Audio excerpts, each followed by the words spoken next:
श्रीगुरुभ्यो नमः। हरि ओम्। नारायणाय परिपूर्णगुणार्णवाय विश्वोदयस्थितिलयोन्नियतिप्रदाय ज्ञानप्रदाय विबुधासुरसौख्यदुःखसत्कारणाय वितताय नमो नमस्ते। नारायणं सुरगुरुं जगदेकनाथं भक्तप्रियं सकललोकनमस्कृतं च त्रैगुण्यवर्जितमजं विपुमद्यमीशं वन्दे भवघ्नममरासुरसिद्धवन्द्यं नारायणं नमस्कृत्य नरं चैव नरोत्तमं देवीं सरस्वतीं व्यासं ततो जयमुदीरयेत्। धर्मविज्ञानवैराग्यपरमैश्वर्यशालिनः आनन्दतीर्थभगवत्पादान् वन्दे निरन्तरम्। भवति यदनुभावादृढमुकोऽपि वाग्मी जडमतिरपि जन्तुर्जायते प्राज्ञमौलिः सकलवचनचेतो देवता भारती सा मम वचसि निधत्तां सन्निधिं मनसे च। नमोऽस्तु तात्विका देवाः विष्णुभक्तिपरायणाः धर्ममार्गे प्रेरयन्तु भवन्तः सर्व एव हि। नौमिन्यायसुधादिकृज्जयमुनीन् श्रीपादरट्सन्मणीन् व्यासार्यान् विविधागमब्धिविहरान् श्रीवादिराजानपि वन्दे हंसवरान् रघुत्तमगुरून् वैदग्ध्यवरांनिधीन् श्रीसत्यव्रतराघवेन्द्रमुनिपान् सद्बोधसध्यानपान् सत्याभिज्ञकराब्जोत्थान् पञ्चाशद्वर्षपूजकान् सत्यप्रमोदतीर्थार्यान् नौमिन्यायसुधारतान्।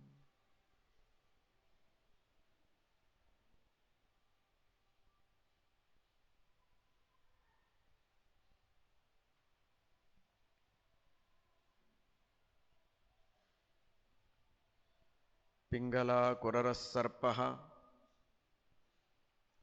सारङ्गान्वेषणं वने इषुकारः कुमारी च षडेते गुरवो मम।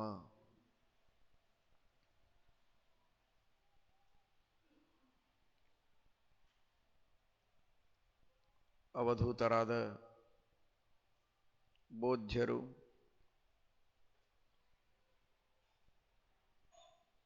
ತಮ್ಮ ಮನಸ್ಸಿನಿಂದ ಮಾಡಿಕೊಂಡ ಗುರುಗಳನ್ನು ಯದುರಾಜನಿಗೆ ತಿಳಿಸ್ತಾ ಪಿಂಗಲ ಕುರರಹ ಸರ್ಪಃ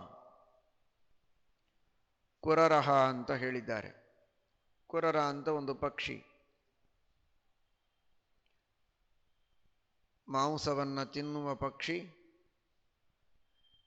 ತನ್ನ ಬಾಯಿಯಲ್ಲಿ ಇಟ್ಟ ಮಾಂಸದ ಅಪೇಕ್ಷೆಯಿಂದ ಅನೇಕ ಪಕ್ಷಿಗಳು ತನ್ನ ಬೆನ್ನು ಹತ್ತಿದಾಗ ತನ್ನ ಹತ್ತಿರ ಇರುವ ಮಾಂಸವನ್ನು, ತನ್ನ ಬಾಯಿಯಲ್ಲಿದ್ದ ಮಾಂಸವನ್ನು ಕೆಳಗೆ ಎಸೆದಾಗ ಎಲ್ಲ ಪಕ್ಷಿಗಳು ದೂರ ಆಗ್ತವೆ, ಮಾಂಸದ ಬೆನ್ನು ಹತ್ತಿ ಹೋಗ್ತವೆ, ತಾನು ಸುಖಿಯಾಗಿ ಆನಂದವಾಗಿ ಹಾರಿ ಹೋಗಿಬಿಡುತ್ತೆ. ಹೀಗೆ ಅನೇಕ ಜನರಿಗೆ ಯಾವುದರಲ್ಲಿ ಆಶೆ ಇದೆ, ಅಭಿರುಚಿ ಇದೆ, ಯಾವುದರ ಬಗ್ಗೆ ಆಕರ್ಷಣೆ ಇದೆ, ಅಂತಹ ವಸ್ತುವನ್ನು ನಾವು ಬಹಳ ಅಪೇಕ್ಷೆಪಟ್ಟು ಹತ್ತಿರ ಇಟ್ಟುಕೊಳ್ಳುವುದು ಸರಿಯಲ್ಲ ಅಂತ ಕುರರ ಪಕ್ಷಿಯಿಂದ ನಾನು ಕಲಿತೆ ಅಂತ ಮೊನ್ನೆ ದಿವಸ ಕೇಳಿದ್ದೀರಿ.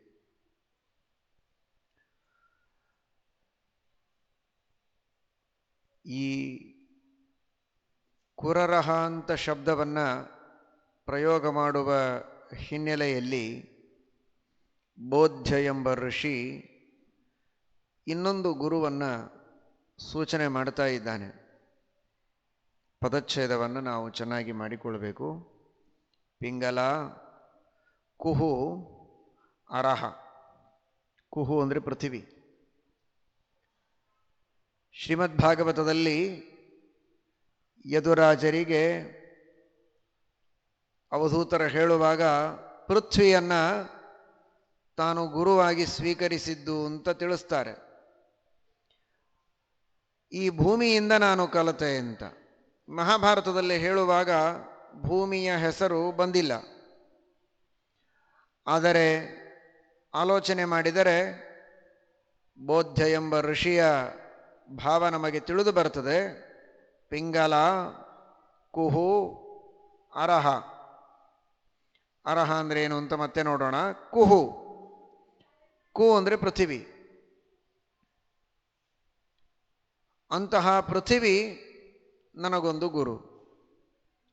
ಏನಿದೆ ಪೃಥ್ವಿಯಲ್ಲಿ? ಪೃಥ್ವಿಯಲ್ಲಿ ಎಲ್ಲ ಇದೆ. ದೊಡ್ಡದಾದ ಗುಣ ಪೃಥ್ವಿಯಲ್ಲಿರುವ ಗುಣ ಅದು ಕ್ಷಮಾಗುಣ.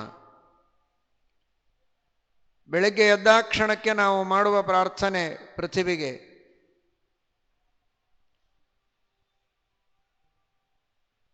ಪಾದಸ್ಪರ್ಶಂ ಕ್ಷಮಸ್ವಮೇ ಅಂತ. ಸಮುದ್ರ ವಸನೇ ದೇವಿ ಪರ್ವತಸ್ತನ ಮಂಡಿತೆ ವಿಷ್ಣುಪತ್ನಿ ನಮಸ್ತುಭ್ಯಂ ಪಾದಸ್ಪರ್ಶಂ ಕ್ಷಮಸ್ವಮೇ ಅಂತ. ಎದ್ದ ತಕ್ಷಣ ಮೊಟ್ಟ ಮೊದಲಿಗೆ ಕಾಲಿನಿಂದ ತುಳಿಯುವುದು ಪೃಥ್ವಿಯನ್ನು. ಜೀವನದಲ್ಲಿ ಅನೇಕರನ್ನು ತುಳಿಯುವ ಅಪೇಕ್ಷೆಯನ್ನು ಕೆಲವರು ಇಟ್ಟುಕೊಂಡಿರ್ತಾರೆ. ಆದರೆ ಎದ್ದು ತನ್ನ ನಿತ್ಯದ ಶೌಚಾದಿ ಕಾರ್ಯಗಳನ್ನು ಮುಗಿಸಿ ಉಣ್ಣುವ ತಿನ್ನುವ ಕೆಲಸಗಳೇನಿದ್ರೂ ಅವೆಲ್ಲವುಗಳನ್ನು ಮುಗಿಸಿ ನಂತರ ಯಾರ ಜೊತೆಗೆ ಜಗಳ, ಏನು, ಯಾರನ್ನು ತುಳಿಯೋದು, ಯಾರನ್ನು ಎತ್ತೋದು, ಇದೆಲ್ಲ ಆಲೋಚನೆ. ಆದರೆ ಏನೂ ಹಿಂದೆ ಮುಂದೆ ನೋಡದೆ ಎದ್ದ ತಕ್ಷಣ ಮೊಟ್ಟ ಮೊದಲಿಗೆ ತುಳಿಯೋದು ಅಂದರೆ ಪೃಥ್ವಿಯನ್ನು. ಹೀಗಾಗಿ ಪೃಥ್ವಿಯನ್ನು ತುಳಿಯದೆ ಯಾವ ಕೆಲಸವನ್ನೂ ಮಾಡೋ ಹಾಗಿಲ್ಲ. ಹೀಗಾಗಿ ಮೊದಲು ಪೃಥ್ವಿಗೆ ಪ್ರಾರ್ಥನೆಯನ್ನು ಮಾಡಿದ್ದುಂಟು. ಪಾದಸ್ಪರ್ಶಂ ಕ್ಷಮಸ್ವಮೇ ಅಂತ. ಪೃಥ್ವಿಗೆ ಮತ್ತೊಂದು ಹೆಸರೇ ಇದೆ, ಕ್ಷಮ ಅಂತ. ಪೃಥ್ವಿಗೆ ಕ್ಷಮ ಅಂತನ್ನುವ ಹೆಸರೇ ಇದೆ. ಕಾರಣ ಅವಳು ಕ್ಷಮಾಗುಣದ ಸ್ವರೂಪಳು. ಒಂದು ಮಾತನ್ನು ಮೊದಲು ನಾವು ತಿಳಿಯಬೇಕು. ನಿಮಗೆಲ್ಲ ಅನಿಸ್ಬೋದು, ಏನಿದು ಕ್ಷಮ? ತಿಳುವಳಿಕೆ ಇದ್ದವರಿಗೆ ಕ್ಷಮ. ಯಾರಿಗೆ ಸುಖ ದುಃಖ ಇವುಗಳ ಅನುಭವ ಇದೆ ಅಂಥವರು ತಮ್ಮ ಸುಖವನ್ನು ತ್ಯಜಿಸಿ ಇನ್ನೊಬ್ಬರಿಗಾಗಿ ದುಃಖವನ್ನು ಸಹಿಸಿಕೊಂಡು ಅವರು ಮಾಡಿದ ತಪ್ಪುಗಳನ್ನು ಮನ್ನಿಸಿ ದೊಡ್ಡಸ್ತಿಕೆಯನ್ನು ಮೆರೀತಾರೆ. ಅವರಿಗೆ ಕ್ಷಮಾಗುಣ ಇದೆ ಅಂತ ನಾವು ಹೇಳ್ಬೋದು. ಆದರೆ ಪೃಥ್ವಿ ಅಂದರೆ ಜಡ, ಇದು ಮಣ್ಣು, ನೆಲ. ಈ ಕಲ್ಲು ಮಣ್ಣುಗಳಿಂದ ಕೂಡಿದ ಜಡವಾದ ತಿಳುವಳಿಕೆ ಇಲ್ಲದ ಈ ಪೃಥ್ವಿಗೆ ತುಳಿದರೆ ದುಃಖ, ಹೊಲಸು ಮಾಡಿದರೆ ಬೇಸರ, ಅವಮಾನ ಯಾವುದೂ ಇಲ್ಲ. ಅದು ಜಡ. ಕ್ಷಮ ಮಾಡುವ ಪ್ರಶ್ನೆ ಏನಲ್ಲಿ ಅಂತ. ಆದರೆ ನಾದೈವಂ ಕಿಂಚಿದಿಶ್ಯತೆ, ಈ ಮಾತನ್ನು ನೆನಪಿನಲ್ಲಿಟ್ಟುಕೊಂಡು ನಾವು ಚಿಂತನೆ ಮಾಡಬೇಕು. ಜಗತ್ತಿನಲ್ಲಿರುವ ಯಾವ ಭೌತಿಕವಾದ ವಸ್ತುಗಳು ಅಥವಾ ಭೂತಗಳು ದೇವತೆಗಳ ಸನ್ನಿಧಾನ ಇಲ್ಲದೆ, ದೇವತೆಗಳ ಪ್ರೇರಣೆ ಇಲ್ಲದೆ ತನ್ನಷ್ಟಕ್ಕೆ ತಾನೇ ಅಸ್ತಿತ್ವವನ್ನು ಪಡೆದು ಕ್ರಿಯಾಶೀಲವಾಗಿ ಯಾವುದೂ ಇಲ್ಲ. ನೆಲ ಅದಕ್ಕೂ ದೇವತೆ, ಬೆಂಕಿ, ಬೆಳಕು, ಗಾಳಿ, ಆಕಾಶ, ಪ್ರತಿಯೊಂದಕ್ಕೂ ದೇವತೆ ಇದೆ. ನಾದೈವಂ ಕಿಂಚಿದಿಶ್ಯತೆ. ದೇವತೆ ಇಲ್ಲದೆ ಯಾವುದೂ ಇಲ್ಲ. ಭಗವಂತ ಎಲ್ಲ ಕಡೆಗೆ ತುಂಬಿಕೊಂಡಿದ್ದಾನೆ. ಲಕ್ಷ್ಮೀದೇವಿ ಇದ್ದಾಳೆ, ವಾಯುದೇವರಿದ್ದಾರೆ. ಇವರೆಲ್ಲರ ನಿಯಂತ್ರಣಕ್ಕೆ ಒಳಪಟ್ಟ ತತ್ವಾಭಿಮಾನಿ ದೇವತೆಗಳು ಬೇರೆ ಮತ್ತೆ ಅಲ್ಲಲ್ಲಿ ಇದ್ದಾರೆ. ಅವರೆಲ್ಲರೂ ಆ ತತ್ವಗಳಲ್ಲಿದ್ದು ಆ ತತ್ವಗಳಿಗೆ ಅಸ್ತಿತ್ವವನ್ನು ನೀಡಿದ್ದಾರೆ. ಅವುಗಳಲ್ಲಿದ್ದು ಮಾಡಬೇಕಾದ ಎಲ್ಲ ಕಾರ್ಯಗಳನ್ನು ತಾವು ಮಾಡ್ತಾರೆ. ಹೀಗಾಗಿ ನಾವು ತಿಳಿಯುವುದು ಬರೀ ಕಲ್ಲು ಮಣ್ಣುಗಳನ್ನು ಅಂತ ತಿಳಿಯಬಾರದು. ಆ ಪೃಥ್ವಿಯಲ್ಲಿದ್ದ ಧರಾದೇವಿ ಪರಮಾತ್ಮನ ಮಡದಿ ಮಹಾಲಕ್ಷ್ಮೀ ದೇವಿಯ ವಿಶೇಷವಾದ ಭೂದೇವಿಯ ಸನ್ನಿಧಾನ ಇರುವಂತಹ ಪರಮಾತ್ಮನ ಸಾಕ್ಷಾತ್ ಪತ್ನಿಯರು ಶ್ರೀಭೂ, ಆ ಭೂದೇವಿಯ ಸನ್ನಿಧಾನ ಇರುವ ಭೂ ಎಂಬ ಹೆಸರಿನ ದೇವತೆ ವರಾಹದೇವರ ಭೂವರಾಹದೇವರ ಮಡದಿಯೂ ಆಗಿದ್ದು ಈ ಸಮಗ್ರವಾದ ಪೃಥ್ವಿಗೆ ಅಭಿಮಾನಿ ದೇವತೆಯಾಗಿದ್ದಾಳೆ. ಯಾವುದೇ ಒಂದು ಚೇತನ ತನಗೊಂದು ಮರ್ಯಾದೆ ಸ್ಥಾನ ಬೇಕು ಅಂತ ಅಪೇಕ್ಷೆ ಪಡ್ತಾನೆ. ಭೂದೇವಿ ಒಂದು ಹೆಣ್ಣಾಗಿ ತನಗೊಂದು ಮಾನ ಮರ್ಯಾದೆ ಇರಬೇಕು ಅಂತ ಸಹಜವಾಗಿ ಯಾವ ಹೆಣ್ಣಾದರೂ ಅಪೇಕ್ಷೆ ಪಡುವಂತೆ ಅಪೇಕ್ಷೆ ಪಡುವುದು ಒಂದು. ಆದರೆ ಬರೀ ಒಂದು ಚೇತನ ಅಥವಾ ಒಂದು ಹೆಣ್ಣು ಅನ್ನುವುದಕ್ಕೆ ತನಗೆ ಮಾನ ಗೌರವಗಳು ಇರಬೇಕು ಅಂತ ಅಪೇಕ್ಷೆ ಪಡೋದಲ್ಲ. ಭೂವರಾಹರ ದೇವರ ಕೈ ಹಿಡದ ಮಡದಿಯಾಗಿ ಎಷ್ಟು ಮರ್ಯಾದೆಯನ್ನು ಅಪೇಕ್ಷೆ ಪಡಬಹುದು ವಿಚಾರ ಮಾಡಿ. ಪ್ರತಿಯೊಬ್ಬರಿಗೂ ತನ್ನದೇ ಆದಂತಹ ಸ್ಥಾನ ಮಾನ ಗೌರವಗಳಿರುತ್ತೆ. ಅದರಲ್ಲಿಯೂ ದೊಡ್ಡ ಸ್ಥಾನ ಇದೆ. ದೊಡ್ಡವರ ಮಡದಿ, ದೊಡ್ಡ ಯೋಗ್ಯತೆ, ತಾನು ದೇವತೆ. ದೇವತೆ ಅಂದರೆ ಅವರಿಗೆ ಎಲ್ಲ ಕಡೆಗೆ ತುಂಬಿಕೊಂಡು ಕಾಣದೇ ಇರುವ ಶಕ್ತಿ ಇರುತ್ತೆ. ಯಾರು ಯಾವ ತತ್ವದ ದೇವತೆ ಆ ತತ್ವದೊಳಗೆಲ್ಲ ತುಂಬಿಕೊಂಡಿರುತ್ತಾರೆ. ನಮ್ಮ ದೇಶದ ರಾಜರು ಅಂದರೆ ಅವರು ನಮ್ಮ ದೇಶದ ಎಲ್ಲ ಊರುಗಳಲ್ಲೇ ಇರಲಿಕ್ಕಾಗುವುದಿಲ್ಲ. ಒಂದು ಊರಲ್ಲಿದ್ದರೆ ಇನ್ನೊಂದು ಊರಲ್ಲಿ ಇರೋದಿಲ್ಲ. ಇನ್ನೊಂದು ಊರಲ್ಲಿ ಏನಾದರೂ ದೊಡ್ಡ ಅನಾಹುತ ಆದರೆ ಅದಕ್ಕೆ ನಾವು ಜವಾಬ್ದಾರರಲ್ಲ. ಆ ಹೊತ್ತಿಗೆ ನಾವು ಸ್ಟೇಷನ್ನಲ್ಲಿ ಇರಲಿಲ್ಲ, ಔಟ್ ಆಫ್ ಸ್ಟೇಷನ್, ಆ ಊರಲ್ಲಿ ನಾವಿರಲಿಲ್ಲ, ಇನ್ನೊಂದು ಊರಲ್ಲಿ ಇದ್ವಿ ಅಂತ ತಪ್ಪಿಸಿಕೊಳ್ಳುವುದಕ್ಕೆ ಸಾಧ್ಯ ಇದೆ ರಾಜರಿಗೆ, ಮಂತ್ರಿಗಳಿಗೆ. ಯಾಕೆಂದರೆ ಅವರು ದೇಶಕ್ಕೆ ನಾಯಕರು ಹೌದು, ಆದರೆ ದೇಶದ ಎಲ್ಲ ಊರುಗಳಲ್ಲಿ ಇರಲಿಕ್ಕಾಗುವುದಿಲ್ಲ. ಎಲ್ಲ ಊರುಗಳಿಗೆ ಇರೋದು ಬೇಡ, ತಾವಿದ್ದ ಊರಲ್ಲಿಯೇ ತಾವಿದ್ದ ಪಾರ್ಲಿಮೆಂಟಿನೊಳಗೇನೆ ಎಲ್ಲ ಮಜಲುಗಳಲ್ಲಿ, ಎಲ್ಲ ಚೇರ್ಗಳ ಮೇಲೆ, ಎಲ್ಲ ಕೋಣೆಗಳಲ್ಲಿ ಇರಲಿಕ್ಕಾಗುವುದಿಲ್ಲ. ಹಾಗೆ ಅಂತ ತಿಳಿಯುವುದಲ್ಲ ದೇವತೆಗಳನ್ನು. ಯಾವ ತತ್ವಗಳಿಗೆ ಅವರು ನಾಯಕರೋ ಆ ತತ್ವದೊಳಗೆ ಎಲ್ಲ ಕಡೆಗಿರ್ತಾರೆ. ಆ ತತ್ವದೊಳಗಿನ ಎಲ್ಲ ಗುಣಧರ್ಮಗಳನ್ನು ನಿಯಂತ್ರಣ ಮಾಡ್ತಾರೆ. ಇಂತಹ ಮಹಾ ಸಾಮರ್ಥ್ಯ ಪೃಥಿವ್ಯಾದ್ಯಭಿಮಾನಿನ್ಯ ದೇವತಾ ಪ್ರಥಿತೌಜಸಃ ಅಚಿಂತ್ಯಾ ಶಕ್ತಯಸ್ತಾಸಾಂ. ಅವರ ಸಾಮರ್ಥ್ಯ ಬಹಳ. ಅವರ ಶಕ್ತಿ ಮಾನವರ ಊಹೆಗೆ ನಿಲುಕುವುದಕ್ಕೆ ಸಾಧ್ಯ ಇಲ್ಲ. ತಾಮ್ರಪರ್ಣಿ ಆಚಾರ್ಯರು ಸತ್ತತ್ವ ರತ್ನಮಾಲಾ ಎಂಬ ಗ್ರಂಥದಲ್ಲಿ ತಿಳಿಸುವಾಗ ದೇವತೆಗಳಲ್ಲಿ ಕೊನೆ ದೇವತೆ ಪುಷ್ಕರ, ಕರ್ಮಕ್ಕೆ ಅಭಿಮಾನಿಯಾದ ದೇವತೆ. ಆ ಪುಷ್ಕರ ಬಹಳ ಸಣ್ಣ ದೇವತೆ ಅಂತ ತೋರಿಸುವುದಕ್ಕೆ ಉಪನಿಷತ್ತು ಅವನನ್ನು ಪ್ರತ್ಯೇಕವಾಗಿ ಹೇಳ್ತದೆ. ಗತಃ ಕಲಾಹ ಪಂಚದಶ ಪ್ರತಿಷ್ಠಾಃ ದೇವಾಶ್ಚ ಸರ್ವೇ ಪ್ರತಿದೇವತಾಸು ಕರ್ಮಾಣಿ ವಿಜ್ಞಾನಮಯಶ್ಚ ಆತ್ಮ ಪರೇವ್ಯಯೇ ಸರ್ವ ಏಕೀಭವಂತಿ. 15 ದೇವತೆಗಳನ್ನು ಒಟ್ಟು ಹೇಳಿ ಕರ್ಮಾಭಿಮಾನಿ ಪುಷ್ಕರನನ್ನು ಮಾತ್ರ ಪ್ರತ್ಯೇಕ ಹೇಳುವುದಕ್ಕೆ ಕಾರಣ ಕರ್ಮ ಪ್ರತ್ಯವರಮ್ಯತಃ ಅಂತ ಶ್ರೀಮದ್ ಆಚಾರ್ಯರು ಭಾಷ್ಯ ಬರೀತಾರೆ. ಸಣ್ಣ ದೇವತೆ, ದೇವತೆಗಳಲ್ಲಿ ನಮಗಿಂತ ಸಣ್ಣವರು ಅಂತ ಅರ್ಥ ಅಲ್ಲ, ನಮಗಿಂತ ಬಹಳ ದೊಡ್ಡವರು, ಆದರೆ ದೇವತೆಗಳಲ್ಲಿ ಸಣ್ಣ ದೇವತೆ, ಕರ್ಮಾಭಿಮಾನಿ ದೇವತೆ.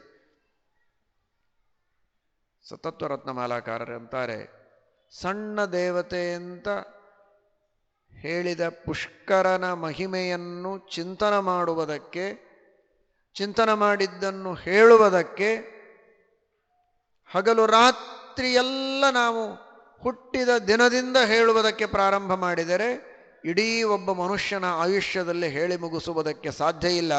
ಅಷ್ಟು ಮಹಿಮೆ ಒಬ್ಬ ಸಣ್ಣ ದೇವತೆಗೆ ಇದೆ. ಇನ್ನು ಅವರಿಗಿಂತಲೂ ಉತ್ತಮೋತ್ತಮ ದೇವತೆಗಳಿಗೆ ಎಷ್ಟಿರಬಹುದು, ಭಗವಂತನ ಮಹಿಮೆ ಹೇಗಿರಬಹುದು ಅಂತ ಆಲೋಚನೆ ಮಾಡಿ ಅಂತ ಒಂದು ಲೆಕ್ಕ ಕೊಡ್ತಾರೆ. ಹೀಗಿರುವಾಗ ಸ್ವಯಂ ತಾನೊಬ್ಬ ದೇವತೆಯಾಗಿ ಪೃಥ್ವಿ, ಬರೀ ದೇವತೆಯಲ್ಲ, ಸರ್ವೋತ್ತಮ ದೇವತೆಯ ಕೈ ಹಿಡಿದು ಅಸ್ವತಂತ್ರರಾದ ಎಲ್ಲ ಚೇತನರಲ್ಲಿ ಅತ್ಯುತ್ತಮಳೆನಿಸಿದ ಮಹಾದೇವಿಯ ಉತ್ತಮ ಸನ್ನಿಧಾನಕ್ಕೆ, ಭೂದೇವಿಯ ಸನ್ನಿಧಾನಕ್ಕೆ ತಾನು ಪಾತ್ರಳಾಗಿ ಇಡೀ ಜಗತ್ತನ್ನು, ಪರ್ವತಗಳನ್ನು, ನದಿ ಸಮುದ್ರಗಳನ್ನು, ಎಲ್ಲ ಚೇತನರನ್ನು ಧಾರಣೆ ಮಾಡುವ ದೊಡ್ಡ ಅಧಿಕಾರವನ್ನು ಹೊಂದಿ ಅಚಿಂತ್ಯ ಶಕ್ತಿ ಸಂಪನ್ನಳಾಗಿ ಇರುವಂತಹ ಒಂದು ಹೆಣ್ಣು, ಅವಳು ಈ ಭೂಮಿಯನ್ನು ನಿಯಮನ ಮಾಡ್ತಾಳೆ ಅಂತ ಮೊದಲು ನಾವು ಮನಸ್ಸಿನಲ್ಲಿ ತಂದುಕೊಳ್ಳೋಣ. ಇಂತಹ ದೊಡ್ಡ ಸ್ಥಾನ, ಶಕ್ತಿ, ಯೋಗ್ಯತೆ ಇದ್ದ ಹೆಣ್ಣನ್ನು ಸುಮ್ಮನೆ ಮಾತನಾಡುವಾಗ ಸ್ವಲ್ಪ ಹೆಚ್ಚು ಕಡಿಮೆ ಆದರೇನೇ ಕೋಪ ಬರುತ್ತೆ. ಕೋಪ ಬಂದು ಒಳಗೆ ತಾನು ಸಂತಪ್ತಳಾಗಿ ಒದ್ದಾಡೋ ಕಾರಣ ಇಲ್ಲ. ಸಿಟ್ಟಿನಿಂದ ಕಣ್ತೆಗೆದು ನೋಡಿದರೆ ನಾವು ಸುಟ್ಟು ಬೂದಿಯಾಗಬಹುದು. ಅಂತಹ ಪತಿವ್ರತ ಶಿರೋಮಣಿ, ಅಚಿಂತ್ಯ ಶಕ್ತಿ ಸಂಪನ್ನಳು ಭೂದೇವಿ.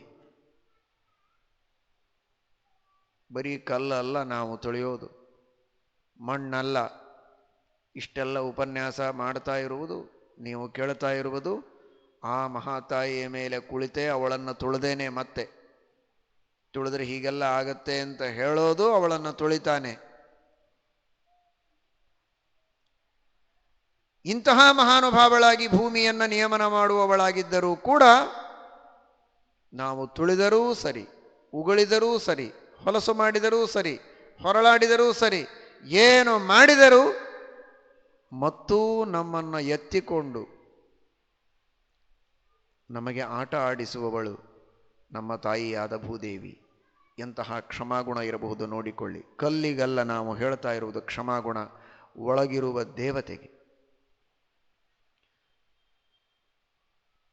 ಏನೋ ಒದ್ದಿದ್ದಾರೆ ಅಂತ ನಾವು ಹೋಗ್ತಾ ಇರುವಾಗ ದಾರಿಯಲ್ಲಿ ಯಾರ್ದೋ ಕಾಲು ತಾಗ್ತದೆ, ನಡೀತಾ ಇರುವಾಗ, ಸಮ್ಮರ್ದದಲ್ಲಿ, ದೊಡ್ಡ ಸಮಾರಂಭಗಳಲ್ಲಿ, ಉತ್ಸವಗಳಲ್ಲಿ ಹೋಗಲಿ ಬಿಡು ಅಂತ ಸುಮ್ಮನೆ ಬಿಡ್ತೇವೆ. ಸ್ವಲ್ಪ ಮನಸ್ಸಿನಲ್ಲಿ ಸಿಟ್ಟು ಬಂದರೂ ಸಹನೆ ಮಾಡಿಕೊಳ್ತೇವೆ, ಅಥವಾ ಸುಮ್ಮನೆ ಉದಾಸೀನ ಮಾಡ್ತೇವೆ. ಅಂತೂ ಬಹಳ ಏನು ಪ್ರೀತಿ ಮಾಡಿ ಅವರನ್ನು ತಲೆ ಮೇಲಂತೂ ಕೂಡಿಸಿಕೊಳ್ಳೋದಿಲ್ಲ. ಈ ಭೂತಾಯಿ, ಭೂಮಾತೆ ಸಹನೆ ಮಾಡಿಕೊಂಡು ಶಿಕ್ಷೆ ಕೊಡದೆ ಕ್ಷಮಾ ಮಾಡಿದಳು. ಇಷ್ಟೇ ಅಲ್ಲ, ನಮಗೆ ಪ್ರೀತಿಯಿಂದ ಎತ್ತಿಕೊಂಡು ಮುದ್ದಾಡಿಸಿ ತುತ್ತು ಉಣಿಸ್ತಾಳೆ. ನಮಗೆ ಹೊಟ್ಟೆ ತುಂಬ ಊಟಕ್ಕೆ ಹಾಕುವವರು ಯಾರು? ಇದೇ ಭೂಮಿ ತಾನೆ. ಬಿತ್ತಿದ ಬೀಜಗಳನ್ನು ಬೆಳೆಸಿ ಧಾನ್ಯಗಳನ್ನು ನೀಡಿ ನಮ್ಮೆಲ್ಲರಿಗೆ ಹೊಟ್ಟೆ ತುಂಬ ಊಟಕ್ಕೆ ಹಾಕುವವಳು ಯಾರು? ಇದೇ ಪೃಥ್ವಿ.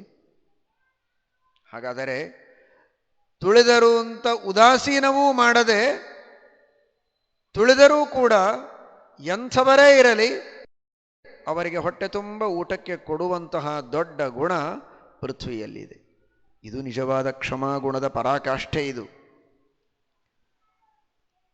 ಸಹನೆ ಮಾಡುವುದು ಮಾತ್ರ ಅಲ್ಲ, ಪ್ರೀತಿ ಮಾಡುವುದು ಅಷ್ಟು ಮಾತ್ರ ಅಲ್ಲ, ಪ್ರೀತಿಯಿಂದ ಉಣಿಸಿ ತಿನಿಸಿ ಬೆಳೆಸುವುದು, ಇದು ಪರಾಕಾಷ್ಠೆ. ಇಂತಹ ಮಹಾಗುಣವನ್ನು ಪೃಥ್ವಿಯಲ್ಲಿ ನಾವು ಕಾಣ್ತೇವೆ. ಆ ತರಹದ ಕ್ಷಮಾಗುಣವನ್ನು ನಮ್ಮ ಜೀವನದಲ್ಲಿ ನಾವು ಅಳವಡಿಸಿಕೊಳ್ಳಬೇಕು ಅಂತ ಪೃಥ್ವಿಯನ್ನು ನಾನು ನೋಡಿ ಕಲಿತೆ. ಸುಮ್ಮನೆ ತುಳಿಯೋದು, ಕ್ಷಮಾ ಕೇಳೋದು, ಕ್ಷಮಾ ಕೇಳದೇ ಇದ್ದವರೇ ಬಹಳ.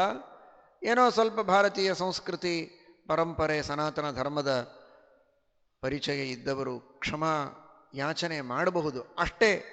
ಆದರೆ ಈ ಕ್ಷಮಾಗುಣವನ್ನು ನಮ್ಮಲ್ಲಿಯೂ ಅಳವಡಿಸಿಕೊಳ್ಳಬೇಕು ಅನ್ನುವಂತಹ ಉದಾತ್ತ ದೃಷ್ಟಿಯನ್ನು ಇಟ್ಟುಕೊಂಡು ಪೃಥ್ವಿಯಲ್ಲಿರುವ ಕ್ಷಮಾಗುಣಕ್ಕೆ ತಮ್ಮ ಹೃದಯದಲ್ಲಿ ಸ್ವಾಗತವನ್ನು ಹೇಳುವಂತಹ ಸಜ್ಜನರು ಬೆರಳೆಣಿಕೆಯಷ್ಟು. ಆ ತರಹದ ಕ್ಷಮಾಗುಣವನ್ನು ನಾನು ಕಲಿತೆ ಅಂತ ಹೇಳ್ತಾನೆ ಬೋಧ್ಯ ಎಂಬ ಋಷಿ. ಕುಹು, ಪೃಥ್ವಿಯು ನನಗೊಂದು ಗುರು. ಅದು ತಾನು ಎಲ್ಲವನ್ನೂ ಸಹನೆ ಮಾಡಿ ನಮ್ಮನ್ನು ಕ್ಷಮೆ ಮಾಡತ್ತೆ. ಜೀವನದಲ್ಲಿ ಇದೊಂದು ದೊಡ್ಡದಾದ ಗುಣ. ಮನುಷ್ಯನ ತಪಸ್ಸನ್ನು ರಕ್ಷಣೆ ಮಾಡಿಕೊಳ್ಳಬೇಕಾದರೆ ಕ್ಷಮಾಗುಣ ಬಹಳ ದೊಡ್ಡ ಸಾಧನ ಇದು. ತಪಸ್ಸನ್ನು ಹಾಳು ಮಾಡುವುದಕ್ಕೆ ಕ್ರೋಧ, ತಪಸ್ಸನ್ನು ಬೆಳೆಸುವುದಕ್ಕೆ ಕ್ಷಮಾಗುಣ. 4 ಜನ ನಿಂದೆ ಮಾಡಬಹುದು, ಅವಮಾನ ಮಾಡಬಹುದು, ತಿರಸ್ಕಾರ ಮಾಡಬಹುದು. ಸಾಮಾನ್ಯರು ದುಃಖ ಪಡ್ತಾರೆ, ಮಹಾತ್ಮರು ಸಂತೋಷ ಪಡ್ತಾರೆ. ಅಪಮಾನವಾದರೆ ಒಳಿತು ಅಂತಾರೆ. ಅದರಿಂದ ತಪಸ್ಸಿನ ವೃದ್ಧಿ ಆಗ್ತದೆ ಅಂತ ಸಂತೋಷ ಪಡ್ತಾರೆ. ದೇವರು ಕೊಟ್ಟ ದೊಡ್ಡ ವರ ಅಂತ ತಿಳಿತಾರೆ.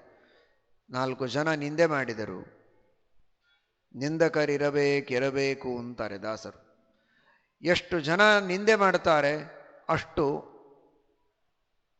ನಮ್ಮ ಪಾಪಗಳು ಅವರಿಗೆ ಟ್ರಾನ್ಸ್ಫರ್ ಆಗ್ತಾ ಹೋಗ್ತದೆ. ಇದಕ್ಕಿಂತ ದೊಡ್ಡ ಭಾಗ್ಯ ಏನು ಬೇಕಿನ್ನು?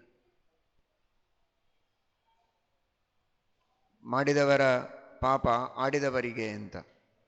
ಯಾರು ಆಡಿಕೊಳ್ತಾರೆ, ನಿಂದೆ ಮಾಡ್ತಾರೆ, ಗುರುಗಳು, ದೊಡ್ಡವರು, ತಂದೆ ತಾಯಿಗಳು ಶಿಷ್ಯರಿಗೆ, ಮಕ್ಕಳಿಗೆ ಕರೆದು ನೀನು ಹೀಗೆ ತಪ್ಪು ಮಾಡಿದ್ದಿ, ಇದನ್ನು ತಿದ್ದಿಕೋ, ಇದರಿಂದ ನಿನಗೆ ಉದ್ಧಾರವಾಗತ್ತೆ ಅಂತ ಉಪದೇಶ ಮಾಡಿ, ಮಾರ್ಗದರ್ಶನ ಮಾಡಿ, ತಪ್ಪಿದಾಗ ತಿದ್ದಿ ತೀಡಿ ಹೇಳಿ,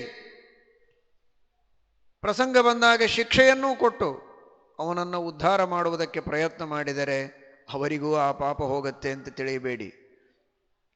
ಅವರು ಆ ರೀತಿಯ ಮಾರ್ಗದರ್ಶನ ಮಾಡಿದ್ದಕ್ಕೆ, ಶಿಕ್ಷೆಯನ್ನು ಕೊಟ್ಟಿದ್ದಕ್ಕೆ ಪುಣ್ಯವೇ ಇದೆ ಅವರಿಗೆ, ಪಾಪ ಏನಿಲ್ಲ.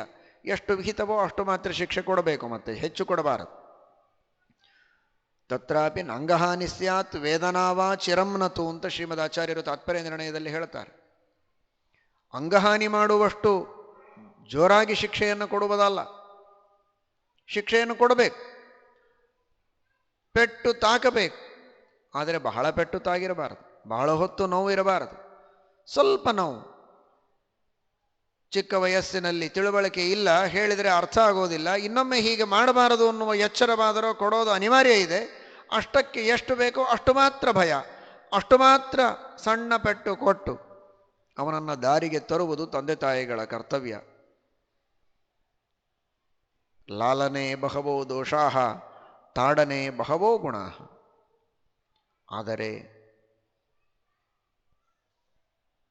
ತನಗೆ ಸಂಬಂಧವಿಲ್ಲದ ಯಾರೋ ಮಾಡಿದ ತಪ್ಪುಗಳನ್ನು ಸುಮ್ಮನೆ ತನ್ನ ಮನೆಯಲ್ಲಿ ಕಟ್ಟೆಯ ಮೇಲೆ ಕುಳಿತು ಹರಟೆ ಹೊಡಿತಾ 4 ಜನರ ಎದುರಿಗೆ ಅವರನ್ನು ಗೇಲಿ ಮಾಡಿ, ನಿಂದೆ ಮಾಡಿ, ಅಪಹಾಸ ಮಾಡಿ ಸಂತೋಷ ಪಡೋದಿದೆಯಲ್ಲ, ಇದರಿಂದ ಆ ಮಾಡಿದವರ ಪಾಪ ಎಲ್ಲ ಆಡಿದವರಿಗೆ ಬರ್ತದೆ. ಅದಕ್ಕಾಗಿಯೇ ಶ್ರೀಮದ್ ಆಚಾರ್ಯರು ತಿಳಿಸ್ತಾರೆ, ಸಜ್ಜನರ ಅಧರ್ಮವನ್ನು ಹೇಳಬಾರದು ಅಂತ. ಯದ್ಯಧರ್ಮ ಕೃತ ಸದ್ಭಿ ಸ ನ ವಾಚ್ಯ ಕಥಂಚನ. ಸಜ್ಜನರು ಅಧರ್ಮವನ್ನು ಕೆಲವೊಮ್ಮೆ ಮಾಡ್ತಾರೆ. ನಿತ್ಯವೂ ಸ್ನಾನ, ಸಂಧ್ಯಾವಂದನ, ದೇವತಾರ್ಚನೆ ಎಲ್ಲವನ್ನೂ ಮಾಡ್ತಾ ಇರ್ತಾರೆ, ಪರೋಪಕಾರ ಮಾಡ್ತಾರೆ, ತಾಳ್ಮೆಯಿಂದ ಇದ್ದಾರೆ, ಸಹನಶೀಲತೆಯಿಂದ ಇದ್ದಾರೆ. ಉದಾಹರಣೆಗೆ ಈ 1 ತಿಂಗಳು ಶಾಖವ್ರತ ಇತ್ತು. ತಪ್ಪದೆ ಶಾಖವ್ರತವನ್ನು ಪರಿಪಾಲನೆ ಮಾಡುವವರು ಏನೋ ಮರೆತು ಪಾಪ ಒಂದು ದಿನ ಗಡಿಬಿಡಿಯಲ್ಲಿ ಯಾವುದೋ ಹಣ್ಣು ಬಾಯಿಯಲ್ಲಿ ಹಾಕಿದರು. ಅದನ್ನು ದೊಡ್ಡದಾಗಿ 100 ಜನ ಕುಳಿತಾಗ ಇಂತಹ ಒಬ್ಬರು ಇವತ್ತಿನ ದಿವಸ ಹಣ್ಣು ತಿಂದು ವ್ರತ ಮಾಡಲೇ ಇಲ್ಲ, ದೊಡ್ಡ ಆಚಾರ್ಯರು ಅಂತ ಹೇಳ್ಕೊಳ್ತಾರೆ, ಹಣ್ಣು ತಿಂದುಬಿಟ್ರು ಅಂತ ಹೇಳೋ ಕಾರಣ ಇಲ್ಲ. ಅವನು ಸಜ್ಜನ, ನಿತ್ಯದಲ್ಲಿ ಶ್ರದ್ಧೆಯಿಂದ ವ್ರತವನ್ನು ಪರಿಪಾಲನೆ ಮಾಡುವ ವ್ಯಕ್ತಿ. ಮರುವು ಸಹಜ, ಏನೋ ಸಹಜವಾಗಿ ಹಣ್ಣು ಕಾಣಿಸದೆ, ನಿಷಿದ್ಧವಾದ ಹಣ್ಣೇನಲ್ಲ, ವ್ರತ ಅಂತ ಮರೆತು ಹೋಗಿದೆ, ಪಾಪ ವಯಸ್ಸಾಗಿದೆಯೋ ಯಾವುದೋ ಬೇರೆ ಚಿಂತೆಯಲ್ಲಿದ್ದಾನೋ, ಬಾಯಲ್ಲಿ ಹಾಕೊಂಡಿದ್ದಾನೆ, ತಪ್ಪಾಯಿತು ಅಂತ ಆಮೇಲೆ ಮನಸ್ಸಿಗೆ ನೊಂದುಕೊಂಡು ಪಶ್ಚಾತ್ತಾಪದಿಂದ ಪ್ರಾಯಶ್ಚಿತ್ತನೂ ಮಾಡಿಕೊಂಡಿದ್ದಾನೆ. ಆದರೆ ಅವನು ಉದ್ಧಾರ ಆಗಿ ಹೋಯ್ತು ಪ್ರಾಯಶ್ಚಿತ್ತ ಮಾಡಿಕೊಂಡದ್ದಕ್ಕೆ. ಇವನು ಆಡಿಕೊಳ್ತಾನಲ್ಲ, ಆ ಪ್ರಾಯಶ್ಚಿತ್ತ ಸರಿ ಆಗಿತ್ತೋ ಬಿಟ್ಟಿತ್ತೋ, ಇವನು ಮಾತಾಡಿದ್ದಕ್ಕೆ ಆ ಪಾಪ ಎಲ್ಲ ಇವನಿಗೆ ಬಂದು ಅವನು ಶುದ್ಧ ಆಗಿ ಹೋಗಿಬಿಟ್ಟ. ಅವನು ಶುದ್ಧ ಆದ, ಆದರೆ ಇವನು ಪಾಪಿಷ್ಠನಾಗಬೇಕಾಗತ್ತೆ. ಯಾರ್ಯಾರೋ ಮಾಡಿದ ಪಾಪಗಳನ್ನು ಸುಮ್ಮನೆ ಕುಳಿತಲ್ಲಿಯೇ ಕುಳಿತು ಅವುಗಳೆಲ್ಲವನ್ನೂ ತನ್ನಲ್ಲಿ ಟ್ರಾನ್ಸ್ಫರ್ ಮಾಡಿಕೊಳ್ಳುವಂತಹ ಎಂತಹ ದಡ್ಡತನದ ಕೆಲಸ ಇದು. ಯದ್ಯಧರ್ಮ ಕೃತ ಸದ್ಭಿ ಸ ನ ವಾಚ್ಯ ಕಥಂಚನ. ಅವುಗಳನ್ನು ಹೇಳಬಾರದು. ಅವರಿಗೆ ಹೋಗಿ ಕಿವಿಯಲ್ಲಿ ಹೇಳಲಿಕ್ಕೆ ಅಡ್ಡಿ ಇಲ್ಲ. ಏನೋ ತಪ್ಪು ಮಾಡುವ ಪ್ರಸಂಗ ಇದ್ದರೆ ನೀವು ಮಾಡ್ತಾ ಇರುವುದು ತಪ್ಪು, ನೆನಪಿರಲಿಕ್ಕಿಲ್ಲ, ಅಥವಾ ಯಾವುದೋ ಒತ್ತಡಕ್ಕೆ ನೀವು ಬಲಿಯಾಗಿರಬಹುದು, ಇದನ್ನು ನೀವು ಮಾಡಬೇಡಿ ಅಂತ ದೊಡ್ಡವರಾಗಿದ್ದರೆ ವಿಜ್ಞಾಪನೆ, ಸಮರಾಗಿದ್ದರೆ ಪ್ರೀತಿಯಿಂದ ಕಿರಿಯರಾಗಿದ್ದರೆ ಅಧಿಕಾರವಾಣಿಯಿಂದ ಹೇಳಿ ಅವರನ್ನು ತಿದ್ದುವುದರಲ್ಲಿ ಏನೂ ತಪ್ಪಿಲ್ಲ. ಆದರೆ ಅದನ್ನು 4 ಜನರ ಎದುರಿನಲ್ಲಿ ಹೇಳಿ ಮರ್ಯಾದೆ ತೆಗೆದು ಚಪ್ಪಾಳೆ ತಟ್ಟಿ ಆನಂದ ಪಡುವುದಿದೆಯಲ್ಲ, ಆ ರೀತಿ ಮಾಡುವುದರಿಂದ ಪಾಪ ಎಲ್ಲ ಅವರಿಗೆ, ಇವರು ಮಾತ್ರ ಶುದ್ಧರಾಗ್ತಾರೆ. ಹಾಗಾದರೆ ಮನುಷ್ಯನಲ್ಲಿ ಕ್ಷಮಾಗುಣ ಇರಬೇಕು. ಇನ್ನೊಬ್ಬರು ತಪ್ಪು ಮಾಡಿದಾಗ ಅವರಿಗೆ ಸೂಚನೆಯನ್ನು ನೀಡಿದರೂ ಕೂಡ ನಿಂದೆ ಮಾಡಬಾರದು. ತನಗೆ ಯಾರಾದರೂ ನಿಂದೆ ಮಾಡಿದರೆ ಸಹಿಸಬೇಕು ಕ್ಷಮಾಗುಣದಿಂದ. ಅದನ್ನು ಇವನು ಸಹಿಸಿದ ಅಂದರೆ ಆ ಎಲ್ಲ ಪಾಪಗಳು ಇವನಿಂದ ದೂರ ಆಗಿ ಇವನು ಶುದ್ಧನಾಗ್ತಾನೆ, ಇವನ ತಪಸ್ಸು ಬೆಳೆಯುತ್ತೆ. ತನ್ನ ಮನಸ್ಸಿನಂತೆ ಆಗದರೆ ಸಂತೋಷ, ಮನಸ್ಸಿಗೆ ವಿರುದ್ಧವಾದ ಮಾತ್ರಕ್ಕೆ ಸಿಟ್ಟಿಗೆ ಬರಬಾರದು. ದೇವರ ಸ್ವಾತಂತ್ರ್ಯವನ್ನು ಚಿಂತನೆ ಮಾಡಬೇಕು. ಮಾಡುವ ಪ್ರಯತ್ನವನ್ನು ಮಾಡಿ ವಿಹಿತವಾದ ಕರ್ಮಗಳನ್ನು ತಾನು ಮಾಡಬೇಕು, ಇನ್ನೊಬ್ಬರಿಂದಲೂ ಮಾಡಿಸಬೇಕು. ದೇವರು ಪೂಜೆ ಮಾಡು ಅಂತ ಮಗನಿಗೆ ಹೇಳಿದೆ, ಸಂಧ್ಯಾವಂದನ ಮಾಡು ಅಂದೆ, ಮಾಡಲಿಲ್ಲ, ಎಲ್ಲ ದೇವರ ಇಚ್ಛೆ ಅಂತ ಬಿಟ್ಟು ಬಿಡಬಾರದು. 1 ಬಿಟ್ಟು 10 ಬಾರಿ ಹೇಳಬೇಕು, ಅದರ ಮಹತ್ವವನ್ನು ತಿಳಿಸಬೇಕು. ತಿಳುವಳಿಕೆ ಬರೋ ವಯಸ್ಸು ಇದ್ದಿದ್ದಿಲ್ಲ ಅಂದರೆ ಭಯದಿಂದಾದರೂ ಅವನಿಂದ ಮಾಡಿಸೋ ಹಾಗೆ ಮಾಡಬೇಕು. ಶಿಕ್ಷೆಯನ್ನು ಕೊಟ್ಟರೂ ತಪ್ಪಿಲ್ಲ, ಅವನಿಂದ ಧರ್ಮವನ್ನು ಮಾಡಿಸಬೇಕು. ಇಷ್ಟೆಲ್ಲವೂ ಆದ ಮೇಲೂ ಅವನು ಮಾಡಲಿಲ್ಲ ಅಂದರೆ ಶ್ರೀಹರಿಯ ಇಚ್ಛೆ ಅಂತ ಭಗವಂತನಿಗೆ ಅರ್ಪಣೆ ಮಾಡುವುದು. ಕೈ ಮೀರಿ ಹೋದ ಮಾತೆಗೆ ಮರುಗಬಾರದು. ಆಗ ಭಗವಂತನಿಗೆ ಅರ್ಪಣೆಯನ್ನು ಮಾಡಿ, ಇದು ನಿನ್ನ ಇಚ್ಛೆ, ನೀನು ಸ್ವತಂತ್ರ, ನಾನು ಪರತಂತ್ರ ಅಂತ. ಈ ರೀತಿಯಲ್ಲಿ ಮನುಷ್ಯ ತನ್ನ ಸಿಟ್ಟಿನ ಮೇಲೆ ನಿಯಂತ್ರಣವನ್ನಿಟ್ಟುಕೊಂಡು ಕ್ಷಮಾಗುಣವನ್ನು ಅಳವಡಿಸಿಕೊಂಡಾಗ ಅವನ ತಪಸ್ಸು ಬೆಳೆಯುತ್ತೆ. ದೊಡ್ಡವರು ಮಾಡಿದಾಗಂತಲೂ ಎಂದಿಗೂ ಅದಕ್ಕೆ ಎದುರು ಮಾತನಾಡಬಾರದು ಅಂತ ಹೇಳ್ತಾರೆ. ತಿತಿಕ್ಷವಃ ಕಾರುಣಿಕಾಹ ಸುಹೃದ ಸರ್ವದೇಹಿನಾಂ. ತಿತಿಕ್ಷವಃ ಎಂಬ ಕಪಿಲ ನಾಮಕ ಪರಮಾತ್ಮನ ಉಪದೇಶದ ವ್ಯಾಖ್ಯಾನವನ್ನು ಮಾಡುವಾಗ ಯಾದವಾರ್ಯರು ಹೇಳುತ್ತಾರೆ, ತನಗಿಂತಲೂ ಉತ್ತಮರಾದವರು, ಗುರುಗಳು, ತಂದೆ ತಾಯಿಗಳು, ಜ್ಞಾನಿಗಳು, ತಪಸ್ವಿಗಳು, ವೃದ್ಧರು ನೀನು ಮಾಡಿದ್ದು ತಪ್ಪು ಅಂತ ಹೇಳುವಾಗ ಅವರು ಹೇಳಿದರು ಅಂತ ಅವರ ಮೇಲೆ ಕೋಪಿಸಿಕೊಳ್ಳದೆ ತನ್ನ ತಪ್ಪನ್ನು ಅರಿತುಕೊಂಡು ತಿದ್ದಿಕೊಳ್ಳುವ ಸಹನಶೀಲತೆ ಇದೆಯಲ್ಲ, ಅದೇ ತಿತಿಕ್ಷ ಅಂತ. ತಿತಿಕ್ಷವಃ. ಇವರ್ಯಾರ ನನಗೆ ಹೇಳುವವರು? ಇವತ್ತಿನ ಎಲ್ಲ ಯುವಕರು ಯುವತಿಯರು ಹಾಳಾಗ್ತಾ ಇರುವುದು ಇದೇ ಒಂದು ಕಾರಣಕ್ಕಾಗಿ. ತಿತಿಕ್ಷ ಇಲ್ಲ. ತಂದೆ ತಾಯಿ ಮಕ್ಕಳಿಗೆ ಬೈದರೆ ನಮ್ಮ ಒಳಿತಿಗಾಗಿ ಅಂತ ತಿಳಿದು ಅವರ 4 ಬಿರು ನುಡಿಗಳು, ಬಿರುಸಾದ ಮಾತುಗಳು, ಅವುಗಳನ್ನು ಸಹಿಸಿಕೊಂಡು ಅದರಲ್ಲಿರುವ ಗುಣವನ್ನು ತಿಳಿದು ತಮ್ಮನ್ನು ತಾವು ತಿದ್ದಿಕೊಳ್ಳುವ ಪ್ರಯತ್ನ ಮಾಡೋದಿಲ್ಲ. ಇವರ್ಯಾರು ನನಗೆ ಅನ್ನುವುದಕ್ಕೆ? ನಾನು ಓದಿದ್ದೇನೆ, ನನಗೆ ವಯಸ್ಸಿದೆ, ಅವರು 1 ಅಂದರೆ 4 ಅಂದಿದ್ದಾರೆ ಅಂತ, ಅವರು ಮುಟ್ಟಿದರೆ ಚೆನ್ನಾಗಿ ಹೊಡೆದಿದ್ದಾರೆ, ಬಡದಿದ್ದಾರೆ ಅಂತ ಕೋರ್ಟಿನ ಕಟ್ಟೆಗೆ ಹತ್ತುವುದಕ್ಕೂ ಸಿದ್ಧರಾಗಿದ್ದಾರೆ ಇವತ್ತು ಮಕ್ಕಳು. ಅದಕ್ಕೆ ಅನುಕೂಲವಾದಂತಹ ಸಂವಿಧಾನಗಳು ಬಂದಿವೆ. ಮಕ್ಕಳನ್ನು ತಿದ್ದುವುದಕ್ಕೂ ತಂದೆ ತಾಯಿಗಳಿಗೆ ಅಧಿಕಾರವನ್ನು ಕಸಿದುಕೊಂಡಿದ್ದಾರೆ. ಈ ಪರಿಯ ಪರಿಸ್ಥಿತಿ. ಸಹನಶೀಲತೆ ಇಲ್ಲ. ತಂದೆ ತಾಯಿಗಳನ್ನೇ ಮಕ್ಕಳು ಕೇಳೋದಿಲ್ಲ ಅಂದರೆ ಇನ್ನು ಅತ್ತೆ ಮಾವಂದಿರನ್ನು, ಅಳೆಯಂದಿರು ಸೊಸೆಯಂದಿರು ಕೇಳುವ ಪ್ರಶ್ನೆಯೇ ಇಲ್ಲ. ಅತ್ತೆ ಮಾವಂದಿರು ಏನಾದರೂ ಒಳ್ಳೆಯ ಮಾತುಗಳನ್ನು ಹೇಳಿದರೆ ಅಥವಾ ತಾನು ತಪ್ಪಿದಾಗ 2 ಸಿಟ್ಟಿನಿಂದ ಮಾತನಾಡಿದರೆ, ತಪ್ಪಿಲ್ಲದೇ ಇದ್ದರೂ ಪರವಾಗಿಲ್ಲ, 1 ಸಿಟ್ಟಿನಿಂದ ಏನೋ ಆಡಿದರೆ, ಹಿರಿಯರು ದೊಡ್ಡವರು ವಯಸ್ಸಾಗಿದೆ, 1-2 ಹೆಚ್ಚು ಮಾತಾಡಿರಬಹುದು, ಸಹನೆ ಮಾಡಿಕೊಳ್ಳೋಣ. ಅಷ್ಟೇ ಸಹನೆ ಮಾಡಿಕೊಂಡ್ರೆ ಎಷ್ಟು ಸುಂದರವಾಗಿ ಜೀವನ ಸಾಗತ್ತೆ. ಆದರೆ ಅಷ್ಟನ್ನು ಸಹನೆ ಮಾಡೋದಿಲ್ಲ. ಅವರು 1 ಅಂದರೆ 10 ಅಂತಾನೆ. ಅವರು ಆಡಿದರೆ ಇವನು ಹೊಡಿತಾನೆ. ಅವರು ಮನೆಯಲ್ಲಿಟ್ಟು ಬೈದರೆ ಇವರು ಮನೆಯಿಂದ ಹೊರಗೆ ಕಳಿಸಿ ಬೈಯುವಂತಹ ಸ್ಥಿತಿಗೂ ಇವತ್ತಿನ ಯುವಕರು ಯುವತಿಯರು ಮುಂದಾಗಿದ್ದಾರೆ. ತಿತಿಕ್ಷಾ ಇಲ್ಲ, ಸಹನಶೀಲತೆ ಇಲ್ಲ, ಕ್ಷಮಾಗುಣ ಇಲ್ಲ. ಸಹನಶೀಲತೆ, ಕ್ಷಮಾಗುಣ ಒಂದೇ ಒಂದು ಇಲ್ಲದೇ ಇದ್ದದ್ದಕ್ಕಾಗಿ ವಿವಾಹ ವಿಚ್ಛೇದ ಆಗ್ತಾ ಇದೆ, ಕುಟುಂಬದಲ್ಲಿ ವಿಚ್ಛೇದವಾಗ್ತಾ ಇದೆ. ತಂದೆ ತಾಯಿಗಳ ಮನೆ ಬೇರೆ, ಮಕ್ಕಳ ಮನೆ ಬೇರೆ. ನಾನು ನನ್ನ ಮನೆಯಲ್ಲಿದ್ದೇನೆ, ಮಗನ ಮನೆಯಲ್ಲಿಲ್ಲ ಅಂತಾರೆ. ತಂದೆ ತಾಯಿಗಳ ಮನೆ, ಮಕ್ಕಳ ಮನೆ ಅಂತ ಬೇರೆ ಇರುವಂತಹ ಕಾನ್ಸೆಪ್ಟೇ ನಮ್ಮ ಭಾರತ ದೇಶದಲ್ಲಿ ಇರಲಿಲ್ಲ. ಆದರೆ ಇವತ್ತು ತಂದೆಯ ಮನೆ, ತಾಯಿಯ ಮನೆ, ಮಕ್ಕಳ ಮನೆ, ಗಂಡನ ಮನೆ, ಹೆಂಡತಿಯ ಮನೆ ಅಂತೂ ಆಗ್ತಾ ಇವೆ. ಅದು ನಮ್ಮ ಗಂಡನ ಮನೆ, ನಮ್ಮ ಮನೆ ಬೇರೆ ಇದೆ ಅಂತಾರೆ. ಯಾವ ಸ್ಥಿತಿಗೆ ನಮ್ಮ ಭಾರತ ದೇಶ ಹೋಗ್ತಾ ಇದೆ ನೋಡಿ. ಆದರೆ ಇದಕ್ಕೆ ಒಂದೇ ಒಂದು ಮದ್ದು, ಒಂದೇ ಒಂದು ಔಷಧ, ಅದು ತಿತಿಕ್ಷಾ, ಅದು ಕ್ಷಮಾಗುಣ, ಸಹನಶೀಲತೆ. ತಪ್ಪಿದ್ದಾಗ ಅವಶ್ಯವಾಗಿ ಅದನ್ನು ಸ್ವೀಕರಿಸಿ ದೊಡ್ಡವರ ಶಿಕ್ಷೆಯನ್ನ, ದೊಡ್ಡವರು ಕೊಡುವ ಉಪದೇಶವನ್ನ ತಿಳಿದುಕೊಂಡು ತಿದ್ದಿಕೊಳ್ಳಬೇಕು. ಕದಾಚಿತ್ ತಪ್ಪಿಲ್ಲದೇ ಇದ್ದಾಗ ಒಂದೆರಡು ಮಾತುಗಳನ್ನು ಹೆಚ್ಚಾಡಿದರೂ ಅದನ್ನು ಸಹಿಸಿಕೊಳ್ಳಬೇಕು. ತಾನು ಚಿಕ್ಕವನಿದ್ದಾಗ ಒದ್ದದ್ದುಂಟು,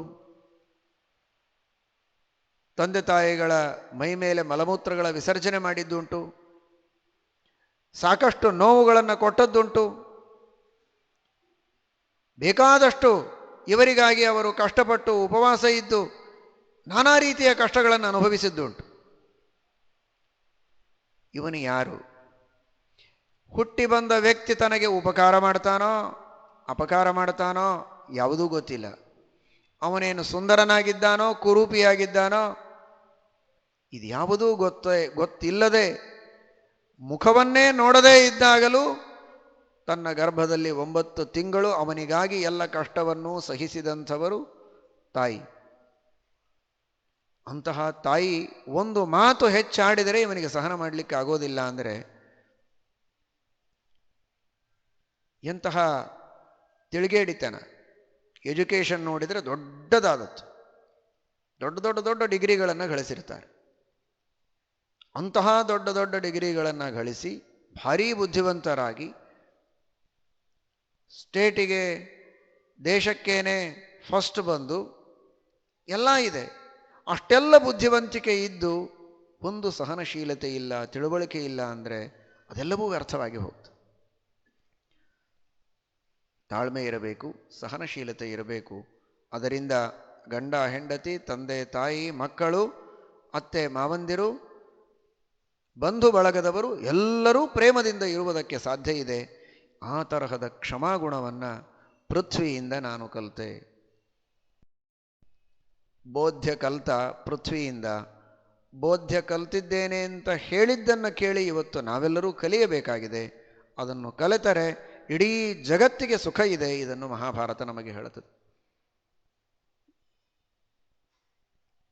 ಕ್ಷಮಾಗುಣದಿಂದ ಇಡೀ ಜಗತ್ತು ಸುಖವಾಗಿ ನಡೆಯುವುದಕ್ಕೆ ಸಾಧ್ಯ ಇದೆ ಅಂತ ಯುಧಿಷ್ಠಿರ ಹೇಳುತ್ತಾನೆ.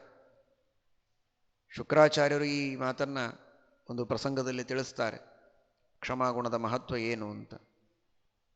ಅಂತಹ ಕ್ಷಮಾಗುಣವನ್ನು ಶ್ರೀಮದ್ ಆಚಾರ್ಯರ ಚರಿತ್ರೆಯಲ್ಲಿ ಒಂದು ಪ್ರಸಂಗದಲ್ಲಿ ಬರ್ತದೆ.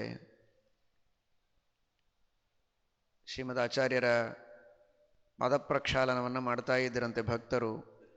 ಶ್ರೀಮದಾಚಾರ್ಯರ ಪಾದಪ್ರಕ್ಷಾಲನವನ್ನು ಮಾಡಿದ ನೀರನ್ನು ಪ್ರೋಕ್ಷಣೆ ಮಾಡಿಕೊಳ್ಳುವುದಕ್ಕೆ ಜನರಲ್ಲಿ ಎಷ್ಟು ಸಮ್ಮರ್ದ ಅಂದರೆ ಅದರ ಮಹಿಮೆ ಕೇಳಬೇಕೆ. ಒಂದೇ ಮಂದಾಕಿನಿ ಸತ್ಸರಿದಮಲ ಜಲಾಸೇಕ ಸಾಧಿಕ್ಯ ಸಂಗಮ. ಗಂಗಾದಿ ಸಕಲ ತೀರ್ಥಗಳಲ್ಲಿ ಸ್ನಾನ ಮಾಡಿದರೆ ಏನು ಪುಣ್ಯವೋ ಅಂತಹ ಪುಣ್ಯಕ್ಕಿಂತಲೂ ಮಿಗಿಲಾದ ಪುಣ್ಯ ಅದು ಭಗವಂತನ ಪಾದೋದಕ. ನಿಜ ಗಂಗೆ, ಆದರೆ ಭಗವಂತನ ಸನ್ನಿಧಾನವನ್ನು ತಮ್ಮಲ್ಲಿಟ್ಟುಕೊಂಡು ತ್ವಮೇವ ಪ್ರತ್ಯಕ್ಷಂ ಬ್ರಹ್ಮಾಸಿ ಅಂತನಿಸಿಕೊಂಡ, ಭಗವಂತನ ಸನ್ನಿಧಾನಕ್ಕೆ ಪಾತ್ರರಾದ ಭಗವಂತನ ಪ್ರತಿಮೆಯಂತೆ ಇರುವ ಶ್ರೀಮದ್ ಆಚಾರ್ಯರ ಆ ಪಾದೋದಕ ಗಂಗಾದಿ ತೀರ್ಥಗಳಲ್ಲಿ ಸ್ನಾನ ಮಾಡಿದಂತಹ ಪುಣ್ಯಕ್ಕಿಂತಲೂ ಮಿಗಿಲಾದ ಪುಣ್ಯವನ್ನು ನಮಗೆ ನೀಡುತ್ತದೆ. ಅಂತಹ ಪರಮ ಪವಿತ್ರವಾದ ಪಾದೋದಕವನ್ನು ಪ್ರೋಕ್ಷಣೆ ಮಾಡಿಕೊಳ್ಳುವ ಭಾಗ್ಯವನ್ನು ಪಡೆದ ಅವತ್ತಿನ ಕಾಲದ ಜನರೇ ಧನ್ಯರು. ಎಷ್ಟರ ಮಟ್ಟಿಗೆ ಪ್ರೋಕ್ಷಣೆ ಮಾಡಿಕೊಳ್ತಾ ಇದ್ರು ಅಂದರೆ ಭೂಮಿಯ ಮೇಲೆ ಬಿದ್ದ ನೀರು ಒಂದು ಹನಿಯೂ ಅಲ್ಲಿ ಉಳಿಯದೇ ಇರೋ ಹಾಗೆ ಅದನ್ನೆಲ್ಲ ಆರಿಸಿಕೊಂಡು ಪ್ರೋಕ್ಷಣೆ ಮಾಡಿಕೊಳ್ತಾ ಇದ್ರಂತೆ. ನಾರಾಯಣ ಪಂಡಿತಾಚಾರ್ಯರಂತಾರೆ, ಭೂಮಿಗೆ ಅಷ್ಟು ಸಿಟ್ಟು ಬಂದಿರಲಿಕ್ಕಿಲ್ಲ. ನಿಜ, ನಿಮಗೆಲ್ಲ ಶ್ರೀಮದ್ ಆಚಾರ್ಯರ ಮೇಲೆ ಬಹಳ ಭಕ್ತಿ ಇದೆ, ಪ್ರೋಕ್ಷಣೆ ಮಾಡಿಕೊಳ್ಳಿ, ಬೇಡ ಅನ್ನೋದಿಲ್ಲ. ನನಗೂ ಭಕ್ತಿ ಇದೆ, ನನಗಾಗಿ ಒಂದು ಸ್ವಲ್ಪ ಆದರೂ ಉಳಿಸ್ಬೇಕೋ ಬೇಡವೋ, ಒಂದು ಹನಿಯೂ ಉಳಿಸದೇ ಇದ್ದಂತೆ ನೀವೆಲ್ಲ ತೆಗೆದುಕೊಂಡಿದ್ದೀರಿ ಅಂತ ಆಗಲೂ ಸಿಟ್ಟು ಮಾಡಬಹುದಾಗಿತ್ತು. ಆದರೆ ಆಗಲೂ ಕ್ಷಮ ಮಾಡಿದ್ಲಂತೆ. ಯಾಕೆ ಅಂದರೆ ತನ್ನ ಹೆಸರೇ ಕ್ಷಮ. ತಾನೇನಾದರೂ ಸಿಟ್ಟು ಮಾಡಿದರೆ ಆ ಹೆಸರೇ ಕಳೆದುಕೊಳ್ಳುವ ಪ್ರಸಂಗ ಬಂದಿತು. ಸ್ಯಾತ್ ಕ್ಷಮಾಖ್ಯ ಅನ್ಯಥಾ ಅಸ್ಯಾಹ ಅಂತಾರೆ. ಕ್ಷಮ ಎಂಬ ಹೆಸರು ಹೇಗೆ ಬಂದೀತು? ಹೇಳುವ ತಾತ್ಪರ್ಯ, ಪ್ರತಿಯೊಂದು ಹಂತದಲ್ಲಿಯೂ ಭೂಮಿ ಕ್ಷಮ ಮಾಡುತ್ತದೆ ನಮ್ಮ ತಪ್ಪುಗಳನ್ನು. ಹೀಗಿರುವಾಗ ನಾವು ಅಂತಹ ದೊಡ್ಡವರೂ ಅಲ್ಲ, ದೊಡ್ಡವರ ಸಂಬಂಧಿಕರೂ ನಾವಲ್ಲ, ಭಾರೀ ಅಚಿಂತ್ಯ ಶಕ್ತಿ ಸಂಪನ್ನರೂ ಅಲ್ಲ, ದೇವತೆಗಳೂ ಅಲ್ಲ, ಏನೂ ಅಲ್ಲ. ನಿನ್ನೆ ಕೇಳಿದರಲ್ಲ, ಪಶು ಪಕ್ಷಿ ಕ್ರಿಮಿ ಕೀಟಗಳಿಗಿರೋ ಯೋಗ್ಯತೆಯೂ ನಮ್ಮಲ್ಲಿಲ್ಲ. ಇಂತಹ ಸಾಮಾನ್ಯರು, ಅಲ್ಪರು ನಾವು. ನಮಗೆ ಯಾರಾದರೂ ಅಂದರೆ ಏನು ದೊಡ್ಡದು? ಅದನ್ನು ಸಹಿಸಿಕೊಂಡು ಪ್ರೀತಿಯಿಂದ ಬಾಳುವುದಕ್ಕೆ ಕಲಿಯಬೇಕು. ಇದನ್ನು ನಾನು ಪೃಥ್ವಿಯಿಂದ ಕಲಿತೆ ಅಂತ. ನಮ್ಮಲ್ಲಿ ಕ್ಷಮಾಗುಣವನ್ನು ಅಳವಡಿಸಿಕೊಳ್ಳಬೇಕು ಅನ್ನುವುದು ಒಂದಾದರೆ, ದೇವರಲ್ಲಿರುವ ಕ್ಷಮಾಗುಣವನ್ನು ಪೃಥ್ವಿಯನ್ನು ನೋಡಿ ನಾನು ಚಿಂತನೆ ಮಾಡಿ ಆ ಭಗವಂತನ ಅತ್ಯದ್ಭುತವಾದಂತಹ ಮಹಿಮೆಯನ್ನು ಮನಗಂಡೆ. ಅದು ಇನ್ನೊಂದು. ಒಂದು ನಾನು ಕಲಿಯೋದು, ಇನ್ನೊಂದು ದೇವರ ಮಹಿಮೆಯನ್ನು ತಿಳಿಯೋದು. ಪೃಥ್ವಿಯನ್ನು ನೋಡಿದಾಗ ಆ ಕ್ಷಮಾಗುಣವನ್ನು ನೋಡಿದರೆ ಭಗವಂತನ ಕ್ಷಮಾಗುಣ ಎಷ್ಟು ಅದ್ಭುತ ಅಪ್ಪ ಅಂತ ಅನಿಸ್ತು. ಹೀಗೆ ಅನಿಸ್ಬೇಕು. ಏನು ನೋಡಿದರೂ ದೇವರ ನೆನಪಾಗಬೇಕು. ಎಷ್ಟೋ ಪ್ರಸಂಗಗಳಲ್ಲಿ ಹಾಗಾಗತ್ತೆ. ನಮ್ಮನ್ನೇ ಕರೆದಿರ್ತಾರೆ, ನಮ್ಮಿಂದ ಬೇಕಾದಷ್ಟು ಉಪಕಾರ ಮಾಡಿಸಿಕೊಂಡಿರ್ತಾರೆ. ಆದರೆ ಗೌರವ ಕೊಡೋದಿಲ್ಲ, ಮಾತಾಡಿಸೋದಿಲ್ಲ, ಮರ್ಯಾದೆ ಕೊಡೋದಿಲ್ಲ. ಯಾವ ಕಡೆನೋ ನೋಡಿ ಮಾತಾಡ್ತಿರ್ತಾರೆ. ಬೇಜಾರಾಗತ್ತೆ. ಏನಪ್ಪ ಇವ್ರಿಗೆ ಇಷ್ಟೆಲ್ಲ ಉಪಕಾರ ಮಾಡಿ, ಹಣ ಕೊಟ್ಟು ಎಲ್ಲ ಕೊಟ್ಟು ಮಾಡಿದರೂ ನಮ್ಮನ್ನು ನೋಡೋದೇ ಇಲ್ಲ, ಮಾತಾಡಿಸೋದೇ ಇಲ್ಲ. ಹೋಗಲಿ, ಸುಮ್ಮನೆ ಕೂತ್ರೆ ಪರವಾಗಿಲ್ಲ, ಅವ್ರಿಗೇನೋ ಮಾತಾಡಲಿಕ್ಕೆ ಬರೋದಿಲ್ಲ ಅಂತ ಅನ್ಕೋಬೋದು. ಪಕ್ಕದಲ್ಲಿದ್ದವ್ರನ್ನ ಚೆನ್ನಾಗಿ ಮಾತಾಡಿಸ್ತಾರೆ. ಹೀಗ್ಯಾಕೆ ಅಂತ ಆ ಕ್ಷಣದಲ್ಲಿ ದೇವರ ನೆನಪು ಆಗಿಬಿಟ್ರೆ ಆನಂದ ಆಗಿಬಿಡ್ತದೆ, ದುಃಖನೇ ಆಗೋದಿಲ್ಲ. ಹೇಗೆ? ದೇವರ ದೊಡ್ಡಸ್ತಿಕೆ ಎಷ್ಟು ದೊಡ್ಡದು ನೋಡಿ. ದೇವರ ಕ್ಷಮಾಗುಣ. ನಾವೇನು ಅವನಿಗೆ ಉಪಕಾರ ಮಾಡಿರ್ಬೋದು ಹೇಳಿ? ಬಂದವನಿಗೆ ಬಹಳ ಅಂದರೆ ಎಂದೋ ಒಂದು ದಿವಸ ಕರೆದು ಮನೆಗೆ ಊಟಕ್ಕೆ ಹಾಕಿರ್ತೇವೆ. ಅಥವಾ ಮೊನ್ನೆ ಹೇಳಿದ್ರಲ್ಲ ಒಬ್ಬರು ಪ್ರವಚನಕಾರರು, ತಾನು ಊಟಕ್ಕೆ ಹಾಕದೇ ಇದ್ದರೂ ಇಲ್ಲಿ ಊಟ ಆಗತ್ತೆ, ಶ್ರೀಕೃಷ್ಣನ ಪ್ರಸಾದ ಸಿಗತ್ತೆ ಅನ್ನಬ್ರಹ್ಮದಲ್ಲಿ, ಕನಕ ಮಂಟಪದಲ್ಲಿ, ಚೌಕಿಯಲ್ಲಿ, ಅಲ್ಲಿ ಹೋಗಿ ಊಟಕ್ಕೆ ಅಂತ ಒಟ್ಟು ಮಾಡಿ ತೋರಿಸಿರ್ತಾನಷ್ಟೆ. ನೋಡು, ಅವರು ಅಷ್ಟು ಬಂದಿದ್ದರು ಯಾತ್ರೆಯಿಂದ, ನಾನೇ ಕರೆದುಕೊಂಡು ಹೋಗಿ ಅಲ್ಲಿ ಊಟಕ್ಕೆ ಹಾಕ್ತಾರೆ ಅಂತ ತೋರಿಸಿ ಇಷ್ಟೆಲ್ಲ ಮಾಡಿ ಅವರಿಗೆ ಊಟಕ್ಕೆ ಕಳಿಸಿದೆ. ಇಷ್ಟಾದರೂ ಅವನು ನನ್ನ ಕಡೆ ನೋಡೋದೇ ಇಲ್ಲ, ಹಾಗೆ ಹೋಗ್ತಾ ಇದ್ದಾನೆ. ಹೋಗುವಾಗ ನಾನು ಹೋಗಿ ಬರ್ತೇನೆ ಅಂತ ಒಂದು ಮಾತಾದರೂ ಹೇಳಬೇಕು ಬೇಡ? ಹಾಗೆ ಹೋಗಿಬಿಟ್ರೆ ಇವನು ಊಟಕ್ಕೆ ಹಾಕಿದವನಲ್ಲ. ಊಟಕ್ಕೆ ಹಾಕಿದವರು ಬೇರೆಯೇ ಪಾಪ. ಸ್ವಾಮಿಗಳು ಹಾಕಿದ್ದಾರೆ ಊಟಕ್ಕೆ ಕೃಷ್ಣನ ಪ್ರಸಾದ, ಇಲ್ಲಿದೆ ಅಂತ ತೋರಿಸಿದ್ದೇ ಇವನ ದೊಡ್ಡ ಉಪಕಾರ. ಅಷ್ಟಕ್ಕೆ ಇವನ ಮುಖ ನೋಡದೆ ಹೋದದ್ದಕ್ಕೆ ಇವನಿಗೆ ಕೋಪ. ದೇವರನ್ನು ನೆನೆಸಿ, ಯಾವ ಭಗವಂತ ನಮಗೆ ದೇಹವನ್ನು ಕೊಟ್ಟ, ಈ ಎಲ್ಲ ಪಂಚಮಹಾಭೂತಗಳನ್ನು ನೀಡಿದ, ಬೊಟ್ಟು ಮಾಡಿ ತೋರಿಸಲಿಕ್ಕೆ ಆಗುವುದೇ ಇಲ್ಲ ದೇವರಿಗೆ. ಯಾವ ಒಂದು ಕೆಲಸವನ್ನು ಮಾಡುವುದಕ್ಕೆ ನಮಗೆ ಬಹಳ ಸುಲಭ ಇದೆ, ದೇವರಿಗೆ ಅದು ಕಷ್ಟ ಅಲ್ಲ. ಆದರೆ ನಾವು ಎಲ್ಲಿ ಒಂದು ಕೆಲಸ ಮಾಡಬೇಕೋ ಅಲ್ಲಿ ದೇವರು 100, 1000, ಅನಂತ ಕೆಲಸ ಮಾಡಬೇಕಾಗತ್ತೆ. ದೇವರಿಗೆ ಕಷ್ಟ ಅಂತ ನಾನು ಹೇಳೋದಿಲ್ಲ, ಅವನಿಗೆ ಎಲ್ಲವೂ ಅನಾಯಾಸ. ರಾಮಂ ಅಕ್ಲಿಷ್ಟ ಕರ್ಮಾಣಂ, ಅಕರ್ಮ ಅಕ್ಲಿಷ್ಟಕಾರಿತ್ವಾತ್. ಕ್ಲೇಶ ಇಲ್ಲ ಪರಮಾತ್ಮನಿಗೆ. ಆದರೆ ದೇವರು ಮಾಡೋದು ಎಷ್ಟಿದೆ. ಒಂದು ಇದೇ ಊಟನೇ ತೆಗೆದುಕೊಳ್ಳಿ, ಊಟ ಎಲ್ಲಿದೆ? ಅಲ್ಲಿದೆ.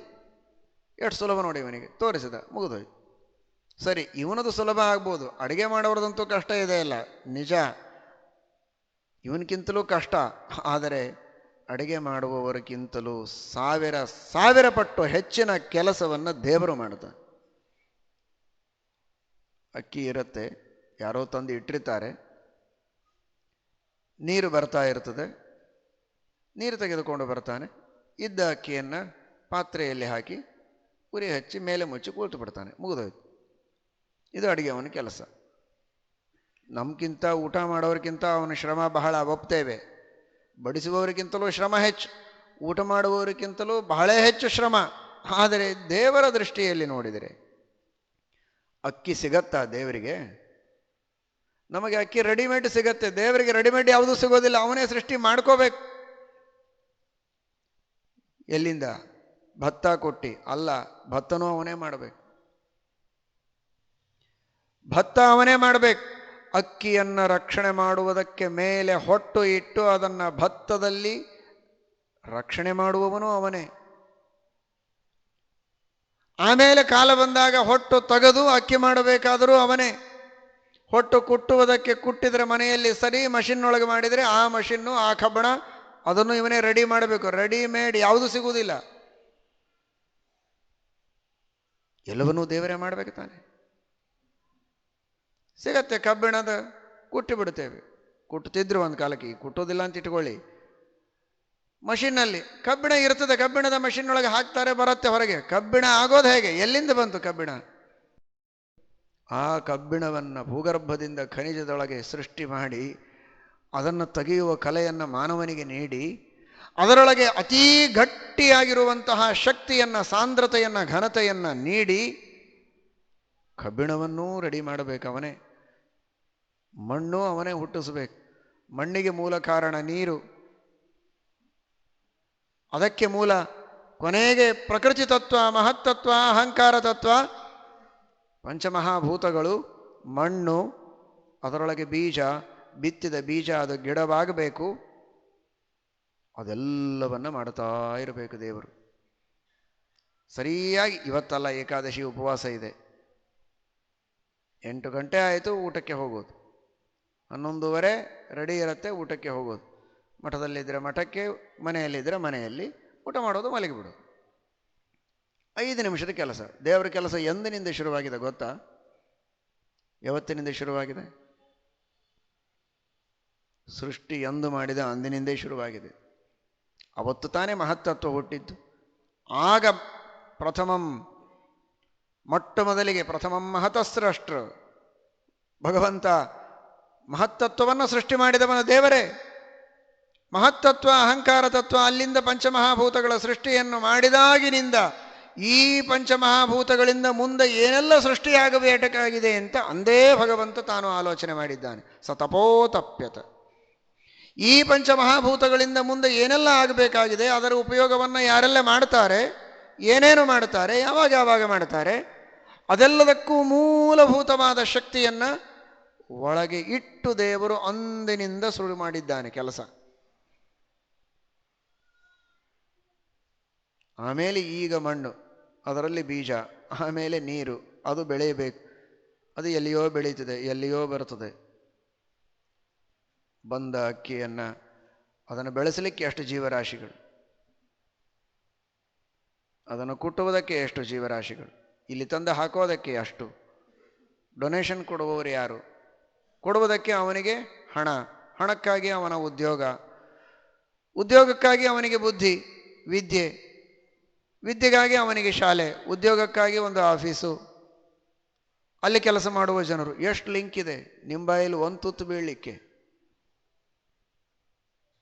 ಇದಿಷ್ಟೆಲ್ಲ ಮಾಡಿ ಒಂದು ತುತ್ತು ನಮ್ಮ ಬಾಯಿಗೆ ಹಾಕಬೇಕು ದೇವರು. ನಮಗೇನು ಹೀಗೆ ಎತ್ತಿ ಹೀಗೆ ಹಾಕುವುದು ಅತಿ ಸುಲಭ ನಾವು ಮಾಡುವ ಕೆಲಸ. ಆದರೆ ಹಿಂದಿನ ದೇವರ ಕೆಲಸ ಎಷ್ಟಿದೆ. ಇಷ್ಟೆಲ್ಲ ಮಾಡುವಂಥವನು ದೇವರು. ಇಷ್ಟೆಲ್ಲ ಕೆಲಸ ಮಾಡುವಂತಹ ದೇವರಿಗೆ ನಾವು ಒಂದು ಮಾತು ಹೇಳಿ ಹೋಗ್ತೀವ, ಕೃಷ್ಣ ಚೆನ್ನಾಗಾಯಿತು ಊಟ, ಅಂದು ಶುರು ಮಾಡಿದೆಯಲ್ಲ ಮಹಾರಾಯ, ಪ್ರಕೃತಿ ತತ್ವದಿಂದ ಮಹತ್ತತ್ವದ ಸೃಷ್ಟಿಯನ್ನು ಮಾಡಿದಾಗಿನಿಂದ ಆರಂಭ ಮಾಡಿಕೊಂಡು ಇಂದು ನನ್ನ ಬಾಯಿಯಲ್ಲಿ ಒಂದು ತುತ್ತು ಬೀಳುವವರೆಗೆ ನೀನು ಮಾಡಿದ ಅನಂತ ಅನಂತ ಅನಂತ ಅನಂತ ಕ್ರಿಯೆಗಳಿವೆ, ಅನಂತ ಉಪಕಾರಗಳಿವೆ. ನಾನೇನು ಹೇಳಲಿಕ್ಕೆ ಸಾಧ್ಯ ಇಲ್ಲ. ನಾನು ಪಾಮರ, ಕುನ್ನಿ ಮಾನವ, ಅಶಕ್ತ, ಮೂಕ. ನಾನು ಅಷ್ಟು ಮಾತನಾಡುವ ಯೋಗ್ಯತೆ ನನ್ನಲ್ಲಿಲ್ಲ. ಒಂದೋ ಎರಡೋ ಮಾತನಾಡುವವನಿಗೆ ಮೂಕ ಅಂತ ಹೇಳಬೇಕಲ್ವಾ? ನಿನಗೆ ಅನಂತ ಮಾತುಗಳಿಂದ ಉಪಕಾರ ಸ್ಮರಣೆ ಮಾಡಲಿಕ್ಕೆ ನನಗಾಗೋದಿಲ್ಲ ಅಂದರೆ ನಾನು ಮೂಕ. ಅಷ್ಟು ಉಪಕಾರ ಮಾಡಿದ್ದು ನನಗೆ ಕಾಣಿಸೋದಿಲ್ಲ, ನಾನು ಕುರುಡ. ಶಾಸ್ತ್ರದಲ್ಲಿ ಹೇಳಿದರೂ ನನಗೆ ಕೇಳಿಸೋದಿಲ್ಲ, ನಾನು ಕಿವುಡ. ಇಷ್ಟಿದ್ರೂ ನೀನಿಷ್ಟು ಮಾಡಿದ್ದಿ ಅಂತ ಒಂದು ಮಾತು ನಾವೇನಾದರೂ ಹೇಳಿ ಹೋಗ್ತೇವಾ ಕೃಷ್ಣನಿಗೆ? ನಿಮ್ಮ ಮನೆಯಲ್ಲಿ ಊಟ ಆದಮೇಲೆ ಮತ್ತೊಮ್ಮೆ ದೇವರ ಮನೆಗೆ ಹೋಗಿ ಹೊಟ್ಟೆ ತುಂಬ ಊಟಕ್ಕೆ ಹಾಕಿದೆ ಮಹಾರಾಯ ಅಂತ ಯಾರಾದರೂ ಹೇಳ್ತೀರಾ? ಅಡಿಗೆ ಮಾಡಿದ ಹೆಂಡತಿಯನ್ನು 1 ಗಂಟೆ ಹೊಗಳ್ತೀರಿ, ಮಾರನೇ ದಿವಸ ಅಡಿಗೆ ಆಗೋದಿಲ್ಲ ಇಲ್ಲದೇ ಇದ್ರೆ. ದೇವರಿಗೆ ಒಂದು ಮಾತು. ಹಾಗಾದರೆ ಉಪಕಾರ ಮಾಡಿದ ವ್ಯಕ್ತಿಗೆ, ಬೊಟ್ಟು ಮಾಡಿ ತೋರಿಸಿದ ವ್ಯಕ್ತಿಗೆ ಹೋಗುವಾಗ ನಾವು ಕೈ ಮಾಡಲಿಲ್ಲ, ವಿಶ್ ಮಾಡದೆ ಹಾಗೇ ಹೋದ್ವಿ ಅಂದರೆ ಅವನಿಗೆ ಕೋಪ ಬರುತ್ತದೆ. ದೇವರಿಗೆ ಎಷ್ಟು ಕೋಪ ಬರಲಿಕ್ಕಿಲ್ಲ ಇಷ್ಟೆಲ್ಲ ಮಾಡಿದವನಿಗೆ. ಅವನು ಸಚ್ಚಿದಾನಂದ ಮೂರ್ತಿ ಅಲ್ಲ, ಕೋಪ ಮೂರ್ತಿ ಆಗಬೇಕವನು ನೋಡಿದರೆ. ಯಾಕೆಂದರೆ ಎಷ್ಟು ಜೀವರಾಶಿಗಳು, ಒಬ್ಬೊಬ್ಬರಿಗೆ ಮಾಡಿದ ಉಪಕಾರ ಎಷ್ಟು, ಅವರೆಲ್ಲ ಮಾಡುವ ವಿಸ್ಮರಣೆ ಎಷ್ಟು, ಅಪಕಾರ ಎಷ್ಟು. ಇಷ್ಟಿದ್ರೆ ಅವನಿಗೇನಾಗಬೇಕು? ಅವನು ನಖಶಿಖಾಂತ ಕೋಪ ಮೂರ್ತಿ ಆಗಬೇಕು. ಅವನು ಆನಂದ ಮೂರ್ತಿ ಅಲ್ಲ, ಜ್ಞಾನ ಮೂರ್ತಿ ಅಲ್ಲ. ಆದರೆ ಭಗವಂತ ಆನಂದ ಮೂರ್ತಿಯೇ, ಜ್ಞಾನಮೂರ್ತಿಯೇ ಅವನು, ಕರುಣಾಸಾಗರನೇ ಅವನು. ಕಿಂಚಿತ್ತೂ ನಮ್ಮ ಮೇಲೆ ಕೋಪ ಮಾಡದೆ ಕ್ಷಮಾ ಮಾಡಿ ಇನ್ನೂ ಹೊಟ್ಟೆಗೆ ಕೊಡ್ತಾನೆ, ಇನ್ನೂ ಬಟ್ಟೆಗೆ ಕೊಡ್ತಾನೆ. ಏನಪ್ಪ, ನಾನು ಆವಾಗ ಹೇಳಿದ ಹಾಗೆ ಮಾತಾಡಲಿಕ್ಕೆ ಬರೋದಿಲ್ಲ ಅಂದರೆ ಯಾರಾದರೂ ಅರ್ಥ ಮಾಡಿಕೊಳ್ತಾರೆ. ಪಕ್ಕದವ್ರನ್ನ ಮಾತಾಡಿಸ್ತೇವೆ, ಅವ್ರನ್ನ ಬಿಡ್ತೇವೆ, ಅದು ಕೋಪ ಬರಲ್ವಾ? ಉಳಿದೆಲ್ಲ ಜನರ ಜೊತೆಗೆ ನಾವು ಮಾತಾಡ್ತೀವಿ. ಬಹಳ ಉಪಕಾರ ಮಾಡಿದ್ರಿ, ತುಂಬ ಚೆನ್ನಾಗಿತ್ತು ಎಲ್ಲ ಅಡಿಗೆ, ಬಹಳ ವ್ಯವಸ್ಥೆ ಚೆನ್ನಾಗಿ ಮಾಡಿದ್ರಿ. ದೇವರು ಕುಳಿತ ಒಳಗೆ ಕತ್ತಲೆಯಲ್ಲಿ. ಹಾಗಾದರೆ ಇಷ್ಟಿದ್ರೂ ದೇವರು ಕ್ಷಮಾ ಮಾಡ್ತಾನಲ್ಲ. ದೇವರ ಕ್ಷಮಾಗುಣ ಎಷ್ಟು ದೊಡ್ಡದು ಅಂತ ಪೃಥ್ವಿಯನ್ನು ನೋಡಿದಾಗ ಪೃಥ್ವಿಯ ಕ್ಷಮಾಗುಣವನ್ನು ನೆನೆದು ಪೃಥ್ವಿಗೆ ಯಾಚಿಸುವುದು ಒಂದು. ಹಾಗೆ ನಾವು ನಮ್ಮ ಯೋಗ್ಯತೆಗೆ ತಕ್ಕಂತೆ ಸುತ್ತಮುತ್ತ ಇದ್ದವರು ಮಾಡಿದ ತಪ್ಪುಗಳನ್ನು ಮನ್ನಿಸಿ ಕ್ಷಮಾಗುಣವನ್ನು ತೋರಿ ಶಾಂತಮೂರ್ತಿಗಳಾಗಬೇಕು. ದೊಡ್ಡವರು ಮಾಡಿದಾಗಲಂತೂ, ದೊಡ್ಡವರು ನಮ್ಮ ಉದ್ಧಾರಕ್ಕಾಗಿ ಅಂದಾಗ, ಆಡಿದಾಗ, ತಿದ್ದಿದಾಗ, ಶಿಕ್ಷೆ ಮಾಡಿದಾಗ ನತಮಸ್ತಕರಾಗಿ ಬಾಢಂ ಇತಿ ಸಬಹುಮಾನಂ ಅವನತ ಶಿರೋಧರ ಉವಾಹ ಅಂತ ಶ್ರೀಮದ್ಭಾಗವತ ಹೇಳ್ತದೆ. ದೊಡ್ಡವರು ಹೇಳಿದಾಗ ತಲೆಬಾಗಿ ಅದನ್ನು ಒಪ್ಪಿಕೊಳ್ಳೋದರಿಂದ ಜೀವನ ಆನಂದಮಯವಾಗಿ ಸಾಗ್ತದೆ. ಬಾಢಂ ಇತಿ ಸಬಹುಮಾನಂ ಶಿರಸ ಉವಾಹ. 2 ಅಕ್ಷರ ಸಂಸ್ಕೃತದಲ್ಲಿ ಬಾಢಂ, ಕನ್ನಡದಲ್ಲಿ ಆಯ್ತು, ಸರಿ. ಇಷ್ಟರಲ್ಲಿ ಇಡೀ ಜೀವನ ಸುಖಮಯವಾಗುವುದಕ್ಕೆ ಸಾಧ್ಯ ಇದೆ. ಹಾಗಾದರೆ ಆ ತರಹದ ಕ್ಷಮಾಗುಣವನ್ನು ನಾವು ಕಲಿಯಬೇಕು. ಜೊತೆಗೆ ದೇವರಲ್ಲಿರುವ ಕ್ಷಮಾಗುಣ ಎಷ್ಟದ್ಭುತವಾದದ್ದು ಅಂತ ಚಿಂತನೆ ಮಾಡಬೇಕು. ಪರಮದಯಾಲೋ ಕ್ಷಮಾ ಸಮುದ್ರ ಭಕ್ತವತ್ಸಲ ಭಕ್ತಾಪರಾಧ ಸಹಿಷ್ಣೋ ಎಂಬುದಾಗಿ ರಾಘವೇಂದ್ರ ಸ್ವಾಮಿಗಳವರು ಹೇಳ್ತಾರಲ್ಲ, ಹಾಗೆ ಅನಂತ ಅಪರಾಧಗಳನ್ನು ನಾವು ಮಾಡಿದರೂ ಭಗವಂತ ಅದನ್ನು ಸಹನೆ ಮಾಡ್ತಾನೆ, ಅದನ್ನು ಕ್ಷಮಿಸ್ತಾನೆ. 2 ರೀತಿಯ ತಪ್ಪುಗಳನ್ನು ನಾವು ಮಾಡೋದು: ಹೇಳಿದ್ದನ್ನು ಕೇಳದೇ ಇರೋದು, ಬೇಡ ಅಂದಿದ್ದನ್ನು ಮಾಡೋದು. 2 ರೀತಿಯ ತಪ್ಪುಗಳು ನಮ್ಮ ಜೀವನದಲ್ಲಿ ನಡೆಯುತ್ತೆ. ಯಾವುದು ಒಂದಾದರೂ ನಮಗೆ ಕೋಪ ಬರ್ತದೆ, ಆದರೆ ನಾವು 2 ಮಾಡ್ತೇವೆ, ದೇವರೆದುರಿಗೆ, ವಾಯುದೇವರ ಎದುರಿಗೆ. ಏಕಾದಶಿ ಉಪವಾಸ, 1 ಹನಿ ನೀರು ಬಾಯಿಯಲ್ಲಿ ಹಾಕಬಾರದು. ನಾವೇನು ಮಾಡದೇ ಇದ್ದರೂ ಕೂಡ ನಮ್ಮ ಹೆಸರಿನಲ್ಲಿ ಪಾಪಗಳು ಬರ್ತದೆ, ನಮ್ಮ ಅಕೌಂಟಲ್ಲಿ. ನಾವೇನೂ ಮಾಡಬೇಕಾಗಿ ಬ್ರಹ್ಮಹತ್ಯ, ಗೋಹತ್ಯ, ಸ್ತ್ರೀಹತ್ಯ, ಭ್ರೂಣಹತ್ಯ, ಚೌರ್ಯ, ಅತ್ಯಾಚಾರ, ವ್ಯಭಿಚಾರ, ಭ್ರಷ್ಟಾಚಾರ ಏನೇನೂ ಮಾಡೋ ಕೆಲಸ ಇಲ್ಲ. ಸುಮ್ಮನೆ ಮನೆಯಲ್ಲಿ ಕೂಡಿ ಏಕಾದಶಿ 1 ತುತ್ತು ಬಾಯಿಯಲ್ಲಿ ಹಾಕಿ ಸಾಕು. ಅಷ್ಟೇ ಕಾರಣಕ್ಕೆ ಎಲ್ಲ ಪಾಪಗಳು ಬಂದು ಬಿಡುತ್ತೆ. ಆಶ್ರಿತ್ಯ ತಿಷ್ಠಂತಿ ಸಂಪ್ರಾಪ್ತೇ ಹರಿವಾಸರೆ ಯಾನಿ ಕಾನಿಚ ಪಾಪಾನಿ ಬ್ರಹ್ಮಹತ್ಯಾದಿಕಾನಿ. ಬ್ರಹ್ಮಹತ್ಯ, ಸುರಾಪಾನ ಮಾಡಿದ ಪಾಪ, ಗೋಹತ್ಯ, ಸ್ತ್ರೀಹತ್ಯಾದಿಗಳನ್ನು ಮಾಡಿದ ಪಾಪ ಎಲ್ಲವೂ ಏಕಾದಶಿ 1 ದಿವಸ ತಿಂದರೆ ಬರ್ತದೆ ಅಂತ ಹೇಳ್ತಾರೆ. ಅಂತಹ ಮಹಾಪಾಪ. ನಿರ್ಜಲವಾದ, ನಿರಾಹಾರವಾದ, ಶುದ್ಧವಾದ ಉಪವಾಸವನ್ನು ಮಾಡಬೇಕು. ಯಾವ ಉಪವಾಸ ವ್ರತದ ಮಹಿಮೆಯನ್ನು, ಹಿರಿಮೆಯನ್ನು, ಗರಿಮೆಯನ್ನು ಇಡೀ ಜಗತ್ತಿಗೆ ಸಾರಿ ಹೇಳಿ ಆ ಶುದ್ಧವಾದಂತಹ ವಿಷ್ಣು ವ್ರತದ ಪ್ರಸಾರವನ್ನು ಮಾಡಿ ವೈಷ್ಣವ ದೀಕ್ಷೆಯನ್ನು ಜಗತ್ತಿಗೆ ಸಾರಿದರೋ ಅಂತಹ ಶ್ರೀಮದಾನಂದತೀರ್ಥ ಭಗವತ್ಪಾದಾಚಾರ್ಯರು ಅವತರಿಸಿದ ಪವಿತ್ರವಾದ ಮಂಗಲಮಯವಾದ ಭೂಮಿ ಈ ಉಡುಪಿಯ ಕ್ಷೇತ್ರ. ಅಂತಹ ಕ್ಷೇತ್ರದಲ್ಲಿ ಇದ್ದಂತಹ ಪ್ರತಿಯೊಬ್ಬ ಜನರು ಶ್ರೀಮದಾನಂದತೀರ್ಥ ಭಗವತ್ಪಾದಾಚಾರ್ಯರ ಆದೇಶವನ್ನು ತಪ್ಪದೇ ಪರಿಪಾಲನೆ ಮಾಡಲೇಬೇಕು. ಶ್ರೀಮದಾನಂದತೀರ್ಥ ಭಗವತ್ಪಾದಾಚಾರ್ಯರ ಕೃಷ್ಣಾಮೃತ ಮಹಾರ್ಣವ ಗ್ರಂಥವನ್ನು ಓದಿದಾಗ ಕೃಷ್ಣಾಮೃತ ಮಹಾರ್ಣವದಲ್ಲಿ ಏನು ವಿಷಯ ಹೇಳಿದ್ದಾರೆ ಅಂತ ಗೊತ್ತಾಗತ್ತೆ. ದೇವರ ಪೂಜೆ, ಏಕಾದಶಿಯ ಉಪವಾಸ, ಗೋಪೀಚಂದನ, ಮುದ್ರಾಧಾರಣ, ತುಳಸಿ, ಈ ಎಲ್ಲ ಅನೇಕ ವಿಷಯಗಳನ್ನು ಶ್ರೀಮದಾಚಾರ್ಯರು ತಿಳಿಸಿಕೊಟ್ಟಿದ್ದಾರೆ. ತಂತ್ರಸಾರೋಕ್ತ ಕ್ರಮದಲ್ಲಿ ಭಗವಂತನ ಪೂಜೆ, ಅರ್ಚನೆ, ಏಕಾದಶಿಯ ಉಪವಾಸ, ನಾಮಮುದ್ರಾಧಾರಣ ಇವುಗಳೆಲ್ಲವನ್ನ ಎರಡು ರೀತಿ ನೋಡುವುದಕ್ಕೆ ಸಾಧ್ಯವಾಗಬೇಕು. ಹಾಗೆ ಮೂಲರಾಮದೇವರು, ದಿಗ್ವಿಜಯರಾಮ ವೇದವ್ಯಾಸದೇವರು, ಶ್ರೀಕೃಷ್ಣ ಮುಖ್ಯಪ್ರಾಣರು ಎಲ್ಲರ ಮೇಲೆ ಅನುಗ್ರಹ ಮಾಡಬೇಕು ಅಂತ ನಾವು ಅನನ್ಯವಾಗಿ ಏಕಾದಶಿಯ ದಿನ ಪ್ರಾರ್ಥನೆ ಮಾಡ್ತೇವೆ. ಹೇಗೆ ಒಂದು ಶ್ರೀಮದ್ ಆಚಾರ್ಯರ ಕೃಷ್ಣಾಮೃತ ಮಹಾರ್ಣವ ತಂತ್ರಸಾರಾದಿ ಗ್ರಂಥಗಳನ್ನು ಓದಿದರೆ ಗೊತ್ತಾಗಬೇಕು. ಇನ್ನೊಂದು ಈ ಉಡುಪಿಯ ಪರಿಸರಕ್ಕೆ ಬಂದು ಇಲ್ಲಿರುವ ಭಗವದ್ಭಕ್ತರನ್ನು ಮಾಧ್ವರನ್ನು ನೋಡಿದರೆ ಹೀಗೆ ನಾವಿರಬೇಕು ಅಂತ ಗೊತ್ತಾಗಬೇಕು. ಆ ರೀತಿಯಲ್ಲಿ ಇಲ್ಲಿರುವಂತಹ ಜನ ಆದರ್ಶರಾಗಬೇಕು. ಶ್ರೀಮದಾಚಾರ್ಯರ ಗ್ರಂಥ ಒಂದು, ಶ್ರೀಮದಾಚಾರ್ಯರ ಜನ್ಮಭೂಮಿಯಲ್ಲಿದ್ದ ಜನರ ನಿತ್ಯದ ದಿನಚರಿ ಇನ್ನೊಂದು. ಇವುಗಳು ಎರಡನ್ನು ನೋಡಿದರೂ ಕೂಡ ದಿನಚರಿಯನ್ನು ನೋಡಿದರೆ ಗ್ರಂಥದಲ್ಲಿದ್ದ ಹಾಗೆ, ಗ್ರಂಥದಲ್ಲಿದ್ದ ಹಾಗೆ ದಿನಚರಿ. ಹಾಗಿದ್ರೆ ಇಡೀ ಜಗತ್ತಿಗೆ ಒಂದು ದೊಡ್ಡದಾದ ಆದರ್ಶ.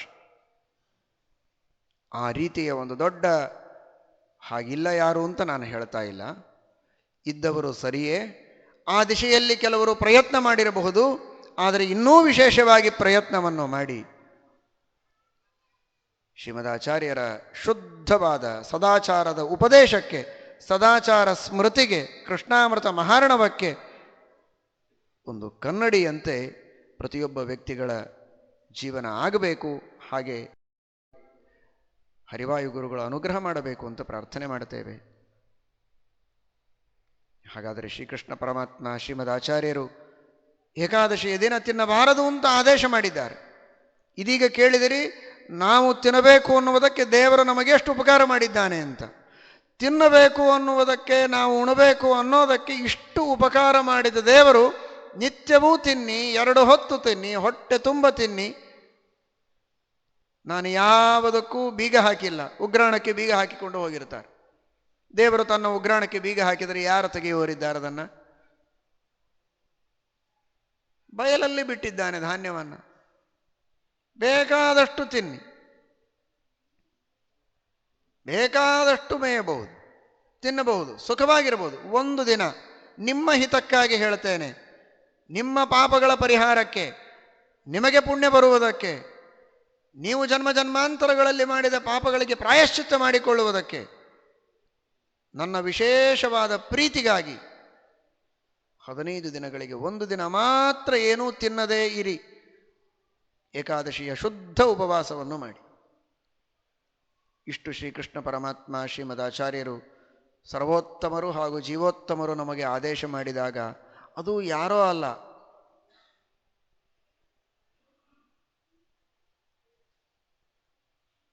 ಪರ್ಯಾಯ ಸ್ವಾಮಿಗಳು ನಿಮಗೆ ಬೇಕಾದಷ್ಟು ಅನುಕೂಲ ಮಾಡಿ ಕೊಟ್ಟಿರ್ತಾರೆ.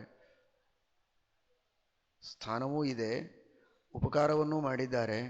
ಒಂದು ಸ್ವಲ್ಪ ಈಚೆ ಸರಿ, ಇವತ್ತೊಂದು ದಿವಸ ನೀನು ಇಲ್ಲಿ ಕೂಡಬೇಡ, ಅಲ್ಲಿ ಕೂಡು, ಅಥವಾ ಇಲ್ಲಿ ಬರಬೇಡ, ನಾಳೆ ಬನ್ನಿ.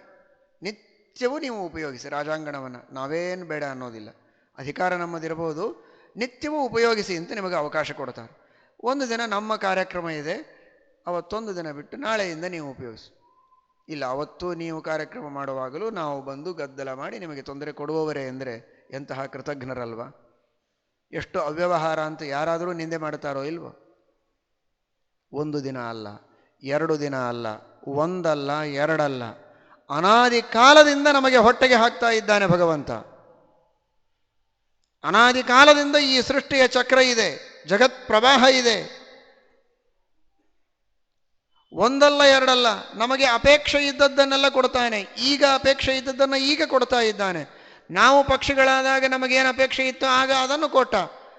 ನಾವು ಆನೆ ಆದಾಗ, ತಿಮಿಂಗಿಲ ಆದಾಗ, ಹುಲಿ ಆದಾಗ, ಸಿಂಹ ಆದಾಗ, ಯಾವ ಯಾವ ಯೋನಿಗಳಲ್ಲಿ ನಮಗೆ ಏನೇನು ಬೇಕೋ ಆ ವಸ್ತುವನ್ನು ಆ ಯೋನಿಗಳಲ್ಲಿ, ಆ ದೇಶದಲ್ಲಿ, ಆ ಕಾಲದಲ್ಲಿ ಕೊಟ್ಟಿದ್ದಾನೆ ಭಗವಂತ. ಇಷ್ಟೆಲ್ಲ ಕೊಟ್ಟ ದೇವರು ಹೇಳ್ತಾನೆ, ಒಂದು ದಿವಸ ನನ್ನ ಕಾರ್ಯಕ್ರಮ ಇದೆ, ಅದು ಹರಿದಿನ. ನನಗಾಗಿ ಇಟ್ಟುಕೊಂಡ ಒಂದು ತಿಥಿ ಇದೆ, ಅದು ಹರಿದಿನ, ಅದು ಏಕಾದಶಿ. ಅವತ್ತು ಒಂದು ದಿವಸ ಮಾತ್ರ ನೀನು ತಿನ್ನಬೇಡ, ಉಳಿದ ದಿವಸ ನೀನು ಬೇಕಾದ್ದು ಮಾಡು, ನಿನ್ನ ಇಚ್ಛೆಗೆ ಬಂದ ಹಾಗೆ ಮಾಡು. ಆದರೆ ಒಂದು ದಿನ ನನಗಾಗಿ ನೀನು ತಿನ್ನಬೇಡ ಅಂತ ಹೇಳಿದರೆ, ಅಷ್ಟನ್ನೂ ಕೇಳದೇ ಇದ್ದರೆ ಎಂತಹ ಕೃತಜ್ಞ ಶಿಖಾಮಣಿಗಳು ಆಲೋಚನೆ ಮಾಡಿ. ಕೃತಜ್ಞತೆಗೆ ಸಮವಾದಂತಹ ಪಾಪ ಪ್ರಪಂಚದೊಳಗಿಲ್ಲ, ಅದಕ್ಕೆ ಪ್ರಾಯಶ್ಚಿತ್ತ ಇಲ್ಲ. ಅದು ಇಂತಹ ಕೃತಜ್ಞತೆಗೆ ಇನ್ನೆಲ್ಲಿಯ ಪ್ರಾಯಶ್ಚಿತ್ತ? ಸಾವಿರಾರು ಪಾಪಗಳನ್ನು ಮಾಡಿರಬಹುದು, ಅದನ್ನು ಏಕಾದಶಿ ಭಸ್ಮ ಮಾಡಿ ಹಾಕ್ತದೆ. ಏನೂ ಪಾಪ ಮಾಡದೇ ಇರಬಹುದು, ಏಕಾದಶಿ ತಿಂದರೆ ಆ ಎಲ್ಲ ಪಾಪಗಳು ಬಂದು ಒಳಗೆ ನುಸುಳುತ್ತವೆ. ಏನೂ ಮಾಡದೆ ಮನೆಯಲ್ಲಿ ಕುಳಿತರೂ ಉಪವಾಸ ಮಾಡಿದರೆ ಸಕಲ ತೀರ್ಥಕ್ಷೇತ್ರಗಳಲ್ಲಿ ಯಾತ್ರೆ ಮಾಡಿ ಭಗವಂತನ ದರ್ಶನ ಮಾಡಿ ಬಂದ ಪುಣ್ಯ ಇದೆ. ಅಕಾಶಿ ನಗಯ ಗಂಗಾ, ಕಾಶಿ, ಗಯಾ, ಪ್ರಯಾಗ ಎಲ್ಲ ಕ್ಷೇತ್ರಗಳಿಗೆ ಹೋಗಿ ತೀರ್ಥಯಾತ್ರೆ ಮಾಡಿದರೆ ಏನು ಪುಣ್ಯವೋ ಅದು ಏಕಾದಶಿಯಿಂದ ಬರ್ತದೆ. ಇಷ್ಟು ಪುಣ್ಯ ಇದೆ, ಮಾಡದಿದ್ದರೆ ಇಷ್ಟು ಪಾಪ ಇದೆಯಪ್ಪ. ಇಷ್ಟೂ ಮೀರಿ ನಿನ್ನ ಆರೋಗ್ಯಕ್ಕೆ ಒಳ್ಳೆಯದು, ಲಂಘನಂ ಪರಮೌಷಧಂ, ನಿನಗೆ ಒಳ್ಳೆಯದು ಆರೋಗ್ಯಕ್ಕೆ ಒಂದು ದಿನ ಮಾಡುವ ಉಪವಾಸ. ಇಷ್ಟು ದೇವರು ಹೇಳಿದರೆ ಚೆನ್ನಾಗಿ ಏಕಾದಶಿ ಹೊಟ್ಟೆ ತುಂಬ ಫಲಾಹಾರ ಮಾಡಿ ಅಥವಾ ಊಟ ಮಾಡಿ ಭಗವಂತನ ಆಜ್ಞೆಯನ್ನು ಉಲ್ಲಂಘನ ಮಾಡಿದರೆ ಎಷ್ಟು ಕೋಪ ಬರಬಹುದು ದೇವರಿಗೆ ಆಲೋಚನೆ ಮಾಡಿ. ನಿಷಿದ್ಧವಾದ ಕರ್ಮಗಳನ್ನು, ಇದು ಒಂದು ಉದಾಹರಣೆ. ಇಂಥದ್ದು ಎಷ್ಟೋ. ಸಂಧ್ಯಾವಂದನ ಮಾಡುವುದಿಲ್ಲ, ಏಕಾದಶಿ ಉಪವಾಸ ಇಲ್ಲ, ತಿನ್ನಬೇಡ, ತಿಂತೇವೆ. ಉಳ್ಳಾಗಡ್ಡೆ ಬೆಳ್ಳುಳ್ಳಿ ತಿನ್ನಬೇಡ, ಅದನ್ನೇ ತಿನ್ನಬೇಕು ಅಂತ ಮನುಷ್ಯನಿಗೆ ಅಪೇಕ್ಷೆ. ಯಾವುದು ಬೇಡ ಅದನ್ನು ತಿನ್ನಬೇಕು, ಯಾವುದು ಬೇಕು, ಯಾವುದು ದೇವರು ಮಾಡು ಅಂತಾನೆ ಅದು ಮಾಡುವುದಿಲ್ಲ. ಇಂಥದನ್ನು ಒಂದೆರಡು ಹೇಳಿದೆ, ನೂರಾರು ಸಾವಿರಾರು ಇವೆ ನಿಷಿದ್ಧ ಕರ್ಮ. ನಿತ್ಯದಲ್ಲಿ ಎದ್ದಾಕ್ಷಣಕ್ಕೆ ತಂದೆ ತಾಯಿಗಳಿಗೆ ನಮಸ್ಕಾರ ಮಾಡು, ದೇವತೆಗಳಿಗೆ ನಮಸ್ಕಾರ ಮಾಡು, ಸೂರ್ಯನಿಗೆ ನಮಸ್ಕಾರ ಮಾಡು. ಯಾವುದು ಮಾಡುವುದಿಲ್ಲ, ಎದ್ದ ತಕ್ಷಣ ಕಾಫಿ ಕುಡಿಯುವುದು. ಹಾಗಾದರೆ ನೀವು ಹೇಳಿದ ಒಂದು ಮಾತನ್ನ ನಿಮ್ಮ ಕೈಯಲ್ಲಿ ಕೆಲಸ ಮಾಡುವ ಆಳು ಮನುಷ್ಯ ಮಾಡದೇ ಇದ್ರೆ ಮಾರನೇ ದಿವಸ ಅವನನ್ನು ಕತ್ತು ಹಿಡಿದು ತಳ್ತೀರ. ಸಂಬಳ ಕೊಡುವುದಿಲ್ಲ, ಊಟಕ್ಕೆ ಹಾಕೋದಿಲ್ಲ, ಬಟ್ಟೆ ಕೊಡೋದಿಲ್ಲ, ಅವನಿಗೆ ಕೊಟ್ಟದ್ದನ್ನು ಕಸಿದುಕೊಂಡು ಕೆಲಸದಿಂದ ಕಿತ್ತೆ ಹಾಕ್ತೀರಿ. ನಮ್ಮನ್ನು ಏನು ಮಾಡಬೇಕು ಹೇಳಿ ದೇವರು? ಏನು ಮಾಡಬೇಕು ಹೇಳಿ? ಬಹಿಷ್ಕಾರ ಹಾಕಬೇಕಾ? ಹಾಕ್ಲಿಕ್ಕೆ ಬರೋದಿಲ್ಲ ದೇವರಿಗೆ, ಅದು ಒಂದು ಸಮಸ್ಯೆ ಇದೆ. ಇನ್ನೆಲ್ಲ ಶಿಕ್ಷೆಯನ್ನು ದೇವರು ಕೊಡ್ಬೋದು, ಬಹಿಷ್ಕಾರವನ್ನು ದೇವರಿಗೆ ಹಾಕ್ಲಿಕ್ಕೆ ಬರೋದಿಲ್ಲ. ಯಾಕಂದ್ರೆ ಎಲ್ಲಿ ಕಳಿಸ್ಬೇಕು ಅವನು? ನಮ್ಮೂರೊಳಗೆ ನೀನು ಇರಬೇಡ ಅಂತ ಇಲ್ಲಿಯವರು ಹೊರಗೆ ಹಾಕ್ಬೋದು. ಇಲ್ಲಿಯ ಸಮಾಜದವರು ಇವನು ದೊಡ್ಡ ತಪ್ಪು ಮಾಡಿದ್ದಾನೆ, ನಮ್ಮೂರಲ್ಲಿ ಇರೋದು ಬೇಡ ಅಂತ ಇನ್ನೊಂದು ಊರಿಗೆ, ಮಂಗಳೂರಿಗೆ ಕಳಿಸ್ಬೋದು. ಆದರೆ ದೇವರಿಗೆ ಉಡುಪಿಯೂ ಅವನದೇ, ಮಂಗಳೂರು ಅವನದೇ, ಮುಂಬೈಯೂ ಅವನದೇ, ಬೆಂಗಳೂರು ಅವನದೇ, ಇಡೀ ಜಗತ್ತೇ ಅವನದು. ಅವನು ಎಲ್ಲಿ ಹೊರಗೆ ಹಾಕಬೇಕು ನಮ್ಮನ್ನು? ನೀನು ಇಡೀ ಸ್ತನವಾವರಣ ಅಂಡದರ್ಶಿನ ಅಂತಿದ್ದ ಹಾಗೆ ಪ್ರಕೃತಿಯ ಆವರಣವನ್ನು ಮೀರಿ ಹೊರಗೆ ಅವ್ಯಾಕೃತ ಆಕಾಶದಲ್ಲಿ ಬೀಳು ಅಂದರೆ ಅವ್ಯಾಕೃತ ಗೃಹಸ್ಥಾಯ ರಮಾಪ್ರಣಯನೇ ನಮಃ, ಅದೂ ದೇವರ ಮನೆಯೇ. ಅವ್ಯಾಕೃತ ಆಕಾಶವೂ ಭಗವಂತನ ಮನೆಯೇ, ಅವನಿಗೆ ಹೊರಗೆ ಹಾಕ್ಲಿಕ್ಕೆ ಬರೋದೇ ಇಲ್ಲ ಅವನಿಗೆ. ಏನು ಮಾಡಿದರೂ ನಮ್ಮನ್ನು ಒಳಗೆ ಇಟ್ಟುಕೊಳ್ತಾನೆ. ಬರೀ ತನ್ನ ಮನೆಯೊಳಗಲ್ಲ, ತನ್ನ ಹೊಟ್ಟಿಯೊಳಗೆ ಇಟ್ಟುಕೊಳ್ತಾನೆ. ಕುಕ್ಷಿಗಂ ಯಸ್ಯ ವಿಶ್ವಂ ಸದಾ ಅಜಾದಿಕಂ. ಇಡೀ ಜಗತ್ತನ್ನು ತನ್ನ ಮನೆಯೊಳಗೆ ಅಲ್ಲ, ತನ್ನ ಹೊಟ್ಟೆಯೊಳಗೆ ಇಟ್ಟುಕೊಂಡು ಮಾಡಿದ ತಪ್ಪುಗಳನ್ನೆಲ್ಲ ಹೊಟ್ಟೆಯೊಳಗೆ ಹಾಕಿಕೊಂಡು ನಮ್ಮನ್ನು ಕ್ಷಮಿಸಿ ಮತ್ತೂ ಅವಕಾಶ ಕೊಡ್ತಾನೆ ಸಾಧನೆ ಮಾಡಲಿಕ್ಕೆ. ನೋಡು, ಮತ್ತೊಮ್ಮೆ ನಿನಗೆ ಶರೀರ ಕೊಡ್ತೇನೆ, ಸುತ್ತಮುತ್ತ ಭಗವದ್ಭಕ್ತರನ್ನು ಕೊಡ್ತೇನೆ, ಉಪದೇಶ ಮಾಡುವವರಿರ್ತಾರೆ, ಇನ್ನಾದರೂ ತಿಳಿದುಕೋ, ಕೇಳು, ಮಾಡು, ಸಾಧನೆ ಮಾಡು. ಇಷ್ಟಾದರೂ ನಾವು ಸಾಧನೆ ಮಾಡದೇ ಇದ್ದರೆ ಎಂತಹ ಕೃತಜ್ಞರಾಗ್ತೇವೆ. ಆ ಭಗವಂತನ ಕ್ಷಮಾಗುಣ ಬಹಳ ದೊಡ್ಡದಿದೆ. ಅದನ್ನು ಅರ್ಥ ಮಾಡಿಕೊಂಡು ಹಾಗಾದರೆ ಅದರ ದುರುಪಯೋಗ ಮಾಡಿಕೊಳ್ಳುವುದಲ್ಲ, ಮಾಡೋಷ್ಟು ಮಾಡ್ತಾನೆ. ಮತ್ತೆ ಕ್ಷಮಾಗುಣವನ್ನು ದೇವರು ಅವಕಾಶ ಕೊಡೋಷ್ಟು ಕೊಡ್ತಾನೆ. ಇಷ್ಟು ಮಾಡಿದರೂ ನಾವು ಅದರ ಸದುಪಯೋಗ ಮಾಡಿಕೊಳ್ಳದೇ ಇದ್ದರೆ ಕೊನೆಗೆ ಶಿಕ್ಷೆಯನ್ನು ಕೊಡುವುದಕ್ಕೂ ಅವನೇನು ಸಾಮಾನ್ಯ ಅಲ್ಲ. ಅವನು ಪೃಥ್ವಿಯಂತೆಯೂ ಇದ್ದಾನೆ, ಅಗ್ನಿಯಂತೆಯೂ ಇದ್ದಾನೆ ಭಗವಂತ, ಯಮನಂತೆಯೂ ಇದ್ದಾನೆ ಪರಮಾತ್ಮ. ಅದನ್ನೂ ನಾವು ಮರೆಯುವಂತಿಲ್ಲ. ಆದರೆ ಭಗವಂತನ ಕ್ಷಮಾಗುಣವನ್ನು ಚಿಂತನೆ ಮಾಡೋಣ. ತಕ್ಕ ಮಟ್ಟಿಗೆ ನಮ್ಮಲ್ಲಿ ಕ್ಷಮಾಗುಣವನ್ನು ಅಳವಡಿಸಿಕೊಳ್ಳೋಣ. ಕ್ಷಮಾಗುಣವನ್ನು ತೋರುವ ಪೃಥ್ವಿ ಮೊದಲಾದ ದೇವತೆಗಳ, ವಾಯುದೇವರ ಕ್ಷಮಾಗುಣವನ್ನು ನಮಿಸಿ ಅದನ್ನು ಆರಾಧಿಸೋಣ. ಇದನ್ನು ನಾನು ಪೃಥ್ವಿಯನ್ನು ನೋಡಿ ಕಲಿತೆ. ಪಿಂಗಲ, ಕುಹು, ಅರಹ. ಆ ಕುಹು ಪೃಥ್ವಿಯನ್ನು ನೋಡಿ ನಾನು ಕಲಿತ ಕ್ಷಮಾಗುಣ ಇದು ಅಂತ ಬೋಧ್ಯ ಯದುರಾಜನಿಗೆ ತಿಳಿಸ್ತಾ ಇದ್ದಾನೆ. ಶ್ರೀಕೃಷ್ಣ ಪರಮಾತ್ಮನ ನಾಮದ ಮಹಿಮೆಯನ್ನು ತಿಳಿಯುತ್ತಾ ಅಮೃತ ಮಥನದ ಪ್ರಸಂಗದಲ್ಲಿ ಬಂದ ಅದಕ್ಕೆ ಸಂಬಂಧಪಟ್ಟ ಚಿಂತನೆಗಳನ್ನು ನಾವು ಮಾಡ್ತಾ ಇದ್ದೇವೆ. ಉಪರ್ಯಧಶ್ಚಾತ್ಮನಿ ನೇತ್ರಗೋತ್ರಯೋ, ಮೇಲೆ ಕೆಳಗೆ, ಎಡಕ್ಕೆ ಬಲಕ್ಕೆ, ಒಳಗೆ ಹೊರಗೆ, ಸರ್ಪದಲ್ಲಿ, ದೇವತೆಗಳಲ್ಲಿ, ಅವರ ಮನಸ್ಸಿನಲ್ಲಿ, ಪ್ರಯತ್ನದಲ್ಲಿ, ಧೈರ್ಯದಲ್ಲಿ, ಎಲ್ಲ ಕಡೆಗೂ ತುಂಬಿಕೊಂಡಿದ್ದಾನೆ ಕೃಷ್ಣ ಅಂತ. ಇಷ್ಟು ಮಾತ್ರ ಅಲ್ಲ, ಮಥನ ಮಾಡಿದಾಗ ಬಂದ ಒಂದೊಂದು ವಸ್ತುಗಳಲ್ಲಿಯೂ ತನ್ನದೇ ಆದ ವಿಶೇಷ ವಿಭೂತಿಯನ್ನಿಟ್ಟು ಅವುಗಳಿಗೆ ಒಂದು ವಿಲಕ್ಷಣವಾದ ಮಹಿಮೆಯನ್ನು ಜಗತ್ತಿನಲ್ಲಿ ಕೊಟ್ಟವನು ಭಗವಂತ ತಾನೇ ಕೃಷ್ಣ. ಅದನ್ನು ತಾನೇ ಹೇಳಿಕೊಂಡಿದ್ದಾನೆ ದೇವರು, ನಾವು ಹೇಳೋದಲ್ಲ. ಅತ್ಯದ್ಭುತವಾದ, ಸುಂದರವಾದ, ಮಹಾಶಕ್ತಿ ಇರುವಂತಹ ಅತೀ ವೇಗದಿಂದ ಸಾಗುವ ಕುದುರೆ ಉಚ್ಚೈಶ್ರವಸ್ ಸಮುದ್ರದಿಂದ ಹುಟ್ಟಿ ಬಂದಿದೆ. ಉಚ್ಚೈಶ್ರವಸಂ ಅಶ್ವಾನಾಂ ವಿದ್ಧಿಮಾಂ ಅಮೃತೋದ್ಭವಂ. ಕೃಷ್ಣ ಹೇಳ್ತಾನೆ ಅರ್ಜುನನಿಗೆ, ಆ ಉಚ್ಚೈಶ್ರವಸ್ ಎಂಬ ಕುದುರೆಯಲ್ಲಿ ಇದ್ದವ ನಾನೇ. ನನಗೂ ಉಚ್ಚೈಶ್ರವಸ್ ಅಂತಾರೆ. ಶ್ರವಸ್ ಅಂದರೆ ಕೀರ್ತಿ. ಉಚ್ಚೈಶ್ರವಸ್ ಅತ್ಯುನ್ನತ ಮಟ್ಟದ ಕೀರ್ತಿ ಇದೆ. ಅತ್ಯುನ್ನತ ಮಟ್ಟದ ಗ್ರಂಥಗಳಿಂದ ವರ್ಣನೆ ಮಾಡಲ್ಪಟ್ಟ ಕೀರ್ತಿ ನನಗಿದೆ. ವೇದಗಳು ವರ್ಣನೆ ಮಾಡ್ತವೆ, ಇತಿಹಾಸ ಪುರಾಣಗಳು ವರ್ಣನೆ ಮಾಡ್ತವೆ. ಅಂತಹ ಉಚ್ಚರಿಂದ, ಉಚ್ಚ ಗ್ರಂಥಗಳಿಂದ ಅತ್ಯುನ್ನತ ಮಟ್ಟದಲ್ಲಿ ವರ್ಣನೀಯವಾದ ಶ್ರವಸ್ ಕೀರ್ತಿ ಇರುವಂಥವನು ಭಗವಂತ. ಆದ್ದರಿಂದ ಉಚ್ಚೈಶ್ರವ ಆ ಹೆಸರಿನಿಂದ ಪರಮಾತ್ಮ ಆ ಕುದುರೆಯಲ್ಲಿದ್ದು ಅದಕ್ಕೆ ಒಂದು ವಿಶೇಷವನ್ನು ಕೊಟ್ಟಿದ್ದಾನೆ. ನೋಡಿ, ಕುದುರೆ ಸಾಮಾನ್ಯವಾಗಿ ಕುದುರೆ ಮಾಡೋ ಕೆಲಸ ಏನು? ರಥವನ್ನು ಎಳೆದುಕೊಂಡು ಹೋಗುವ ಕೆಲಸ ಕುದುರೆ. ಕುದುರೆಯ ಮೇಲೆ ಕುಳಿತರೂ ಹೊತ್ತು ಹೋಗ್ತದೆ. ಕುದುರೆಯನ್ನು ರಥಕ್ಕೆ ಕಟ್ಟಿದರೆ ಎಳೆದುಕೊಂಡು ಹೋಗುವ ಕೆಲಸವನ್ನು ಆ ಕುದುರೆ ಮಾಡುತ್ತದೆ. ಎಷ್ಟು ಭಾರದ ರಥವನ್ನು ಎಳೆದುಕೊಂಡು ಹೋಗುತ್ತೆ, ಎಷ್ಟು ವೇಗವಾಗಿ ಎಳೆದುಕೊಂಡು ಹೋಗುತ್ತೆ, ಅಷ್ಟು ಆ ಕುದುರೆಯ ಹಿರಿಮೆ ಅದು ಅದರ ದೊಡ್ಡಸ್ತಿಕೆ. ಆ ಶಕ್ತಿಯನ್ನು ಕುದುರೆಗೆ ಕೊಟ್ಟವನು ಭಗವಂತ. ಏನು ಮಾಡುತ್ತೆ ಕುದುರೆ? ರಥವನ್ನು, ಭಾರೀ ಭಾರದ ರಥವನ್ನು, ರಥಿಕರು ಕುಳಿತ ರಥವನ್ನು, ಸಾರಥಿಯೂ ಕುಳಿತ ರಥವನ್ನು ಎಳೆದುಕೊಂಡು ಹೋಗುತ್ತಲ್ಲ. ಹಾಗಾದರೆ ಎಳೆದುಕೊಂಡು ಹೋಗೋದೇ ಕುದುರೆಯ ಕೆಲಸ ಅಲ್ಲ. ಆಕರ್ಷತಿ ರಥಂ, ಕುದುರೆಯೊಳಗಿದ್ದು ರಥವನ್ನು ಆಕರ್ಷಣೆ ಮಾಡುವವನು ಕೃಷ್ಣ, ಕುದುರೆಯಲ್ಲ. ಹೀಗಾಗಿ ಕರ್ಷತಿ, ಆಕರ್ಷತಿ, ಕುದುರೆಗಳಲ್ಲಿದ್ದು ರಥವನ್ನು ಆಕರ್ಷಣೆ ಮಾಡ್ತಾನೆ. ಆದ್ದರಿಂದ ಭಗವಂತ ಕೃಷ್ಣ. ಕೃಷ್ಣ ಅರ್ಜುನನ ರಥದಲ್ಲಿ ಸಾರಥಿಯಾಗಿ ಮಾತ್ರ ಕುಳಿತವನಲ್ಲ, ಅರ್ಜುನನ ರಥಕ್ಕೆ ಕಟ್ಟಿದ ಕುದುರೆಗಳಲ್ಲಿ ತಾನು ಕುದುರೆಯ ರೂಪದೊಳಗಿದ್ದು ರಥವನ್ನು ಆಕರ್ಷಣೆ ಮಾಡ್ತಾ ಇದ್ದವನೂ ಕೃಷ್ಣನೇ. ಸಾರಥಿಯಾಗಿ ಕುಳಿತು ರಥವನ್ನು ಒಯ್ಯುವವನೂ ಕೃಷ್ಣನೇ. ಅರ್ಜುನನ ರಥಕ್ಕೆ ಮಾತ್ರ ಅಲ್ಲ, ಎಲ್ಲರ ರಥಕ್ಕೆ ಕಟ್ಟಿದ ಕುದುರೆಗಳಲ್ಲಿಯೂ ಕೃಷ್ಣ ಇದ್ದಾನೆ.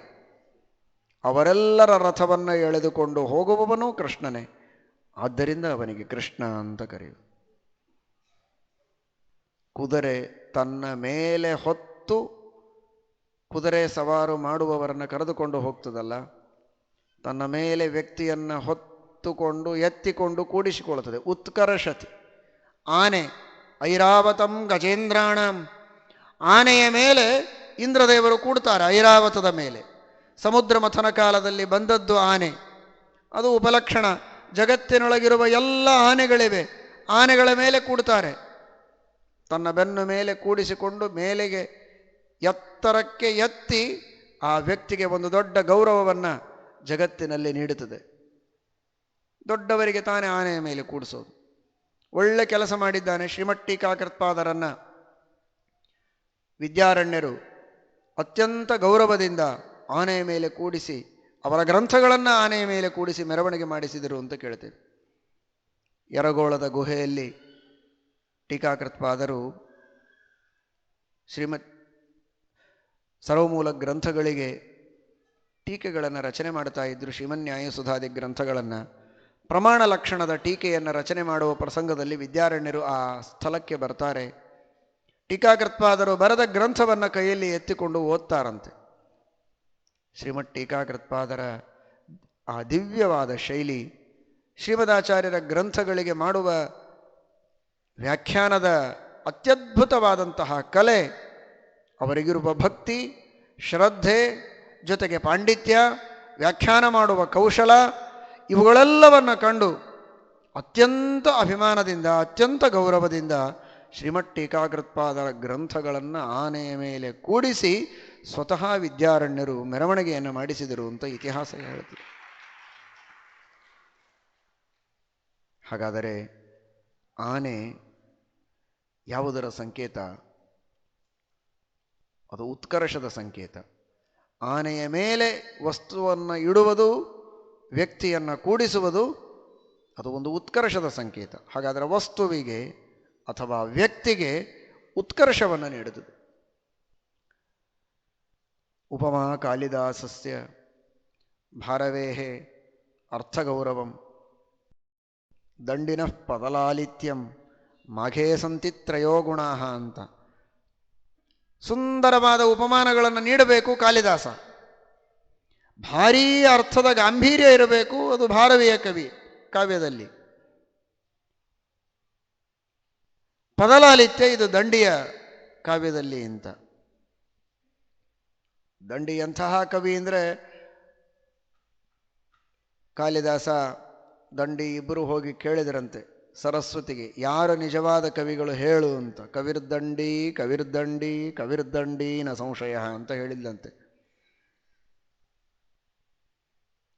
ಆಗ ಇವನಿಗೆ ಬಹಳ ಕೋಪ ಬಂದು ನಿಂದೆ ಮಾಡ್ತಾನೆ ಸರಸ್ವತಿಗೆ. ಅದನ್ನು ನಾವು ಅನುವಾದ ಮಾಡುವುದಿಲ್ಲ. ಆಗ ಸರಸ್ವತಿ ನೋಡಿ ಇಷ್ಟೊತ್ತು ಕೇಳಿದ ಹಾಗೆ ಕ್ಷಮಾಗುಣದಿಂದ ಉತ್ತರ ಕೊಟ್ಲಂತೆ. ನಾನು ಕವಿ ಅಲ್ವಾ ಅಂತ ಸಿಟ್ಟು ಬಂತು ಕಾಳಿದಾಸನಿಗೆ. ಕವಿರ್ದಂಡಿ ಕವಿರ್ದಂಡಿ ಕವಿರ್ದಂಡಿ ಅಂತ ಮೂರು ಬಾರಿ ನ್ಯಾಯಾಧೀಶರು ಆರ್ಡರ್ ಅಂತ ಹೇಳಿದ ಹಾಗೆ ಇದೇನು ಹೇಳ್ತಾ ಇದ್ದೀರಿ ನೀವು? ಎಂತಹ ಕವಿತ್ವ ನನ್ನಲ್ಲಿದೆ, ಇಡೀ ಜಗತ್ತು ಮೆಚ್ಚಿಕೊಂಡಿದೆ, ನೀನು ಮೆಚ್ಚಿಕೊಳ್ಳದೆ ಇದ್ರೆ ಹೇಗೆ ಅಂತ. ಕವಿ ಯಾರು ಅಂತ ಕೇಳಿದ್ದಕ್ಕೆ ನಾನು ದಂಡಿ ಅಂತ ಹೇಳಿದೆ, ಆದರೆ ನೀನು ಕವಿ ಅಂತ ಹೇಳೋದಕ್ಕೆ ನನಗೆ ಸಂಕೋಚ. ಹಾಗಾದ್ರೆ ನಾನು ಯಾರು? ತ್ವಮೇವಾಹಂ ತ್ವಮೇವಾಹಂ ತ್ವಮೇವಾಹಂ ನ ಸಂಶಯ ಅಂತ. ನಾನೇ ನೀನು, ಸರಸ್ವತಿಯೇ ನೀನು ಅಂತ, ಸರಸ್ವತಿ ಪುತ್ರ ನೀನು, ನನ್ನ ವಿಶೇಷ ಸನ್ನಿಧಾನ ಇದೆ ಅಂತ ಹೀಗೆ ಹೇಳಿಕೊಳ್ತಾರೆ ಕಾಳಿದಾಸನ ಬಗ್ಗೆ. ಅಂತಹ ಕಾಳಿದಾಸನ ಉಪಮಾನದ ಕೌಶಲ, ಭಾರವೀಯ ಅರ್ಥಗೌರವ, ದಂಡಿಯ ಪದಲಾಲಿತ್ಯ, ಇದೆಲ್ಲವೂ ಮಾಘನ ಶಿಶುಪಾಲವಧದಲ್ಲಿದೆ. ಅತ್ಯದ್ಭುತವಾದ ಕಾವ್ಯ ಅಂತ ಇಡೀ ಜಗತ್ತಿನಲ್ಲಿ ಆ ಮಾಘ ಕವಿಯ ಶಿಶುಪಾಲ ವಧ ಅಷ್ಟು ಮರ್ಯಾದೆಯನ್ನು ಪಡೆದಿತ್ತು. ವಾದರಾಜ ಶ್ರೀಪಾದಂಗಳವರು ಯಾವಾಗ ರುಕ್ಮಿಣೀಶಿ ವಿಷಯವನ್ನು ರಚನೆ ಮಾಡಿದರು, ಕಥೆ ಒಂದೇ, ಅದು ಕೃಷ್ಣನ ಕಥೆ, ಇದು ಕೃಷ್ಣನ ಕಥೆ, ಅದರ ಹೆಸರಿನಲ್ಲಿಯೇ ಅಲ್ಲಿ ವಧ, ಇಲ್ಲಿ ವಿಜಯ. ರುಕ್ಮಿಣೀಶ ವಿಜಯ ಎಂಬ ಕಾವ್ಯವನ್ನು ರಚನೆ ಮಾಡಿದರೋ ಆಗ ಯಾವ ಪ್ರಾಯ ಪುಣ್ಯಪತ್ತನದಲ್ಲಿ ವಾದಿರಾಜ ಶ್ರೀಪಾದಂಗಳವರು ರಚನೆ ಮಾಡಿದ ರುಕ್ಮಿಣೀಶ ವಿಜಯವನ್ನು ಆನೆ ಮೇಲಿಟ್ಟು ಮೆರವಣಿಗೆಯನ್ನು ಮಾಡಿ ಇಷ್ಟು ದಿವಸ ಮಾಘನ ಈ ಶಿಶುಪಾಲ ವಧಕ್ಕೆ ಸಮಾನವಾದ ಕಾವ್ಯ ಇಲ್ಲ ಅಂತ ನಾವು ತಿಳಿದಿದ್ವಿ. ರುಕ್ಮಿಣೀಶ ವಿಜಯ ಕಾವ್ಯ ಬಂದ ಮೇಲೆ ಇನ್ನು ಶಿಶುಪಾಲ ವಧ ಮಾಘೇ ಸಂತಿ ತ್ರಯೋ ಗುಣ ಅಂದರೆ ರುಕ್ಮಿಣೀಶ ವಿಜಯದಲ್ಲಿ ವಾದಿರಾಜ ಶ್ರೀಪಾದಂಗಳವರಲ್ಲಿ ಸರ್ವೇ ಗುಣ ಸಂತಿ, ಅದಕ್ಕಾಗಿಯೇ ಕವಿಕುಲ ತಿಲಕರು ಎಂಬಂತಹ ವಿಶಿಷ್ಟವಾದ ಬಿರುದನ್ನು ಅವರಿಗೆ ನೀಡಿದರು ಅಂತ ನಾವು ಕೇಳ್ತೇವೆ. ಆಗ ರುಕ್ಮಿಣೀಶ ವಿಜಯವನ್ನು ಆನೆಯ ಮೇಲಿಟ್ಟು ಮೆರವಣಿಗೆ ಮಾಡಿದರು ಅಂತ. ಇದೆಲ್ಲ ಉದಾಹರಣೆಗಳು ಏನು ಹೇಳುತ್ತದೆ? ಉತ್ಕರ್ಷ, ತನ್ನ ಮೇಲಿರುವ ವಸ್ತುವಿಗೆ ಉತ್ಕರ್ಷವನ್ನು ಸೂಚನೆ ಮಾಡುತ್ತದೆ ಆನೆ. ಉತ್ಕರ್ಷತಿ, ಮೇಲೆ ಎತ್ತುತ್ತದೆ, ತನ್ನ ಬೆನ್ನ ಮೇಲೆ ಕೂಡಿಸಿಕೊಳ್ಳುವ ಮೂಲಕ ಉತ್ಕರ್ಷವನ್ನು ಸೂಚನೆ ಮಾಡುತ್ತದೆ. ಉತ್ಕರ್ಷ ಇರತ್ತೆ, ಅದರ ಸೂಚನೆಯನ್ನು ಮಾಡುವುದು ಆನೆ. ಹಾಗಾದರೆ ದೇವರು ಆ ಆನೆಗಳಲ್ಲಿ ಇದ್ದು ಉತ್ಕರ್ಷತಿ, ವಸ್ತುಗಳನ್ನು ಮೇಲಕ್ಕೆ ಎತ್ತುತ್ತಾನೆ. ಬರೀ ಆನೆಯ ಮೇಲೆ ಇಡುವುದು ಮಾತ್ರ ಮೇಲಕ್ಕೆ ಎತ್ತುವುದಲ್ಲ, ಸಮಾಜದೊಳಗೆ ಆ ವ್ಯಕ್ತಿಯನ್ನು, ಆ ವಸ್ತುವನ್ನು ಮೇಲಕ್ಕೆ ಎತ್ತಿ ಅದರ ಹಿರಿಮೆಯನ್ನು ಜಗತ್ತಿಗೆ ಸಾರಿ ತೋರಿಸ್ತಾನೆ ಪರಮಾತ್ಮ ಆನೆಯ ಮೂಲಕ. ಅದಕ್ಕಾಗಿ ಐರಾವತದೊಳಗಿದ್ದ ಭಗವಂತನೂ ಕೂಡ ಅವನು ಉತ್ಕರ್ಷತಿ ಇತಿ ಕೃಷ್ಣ.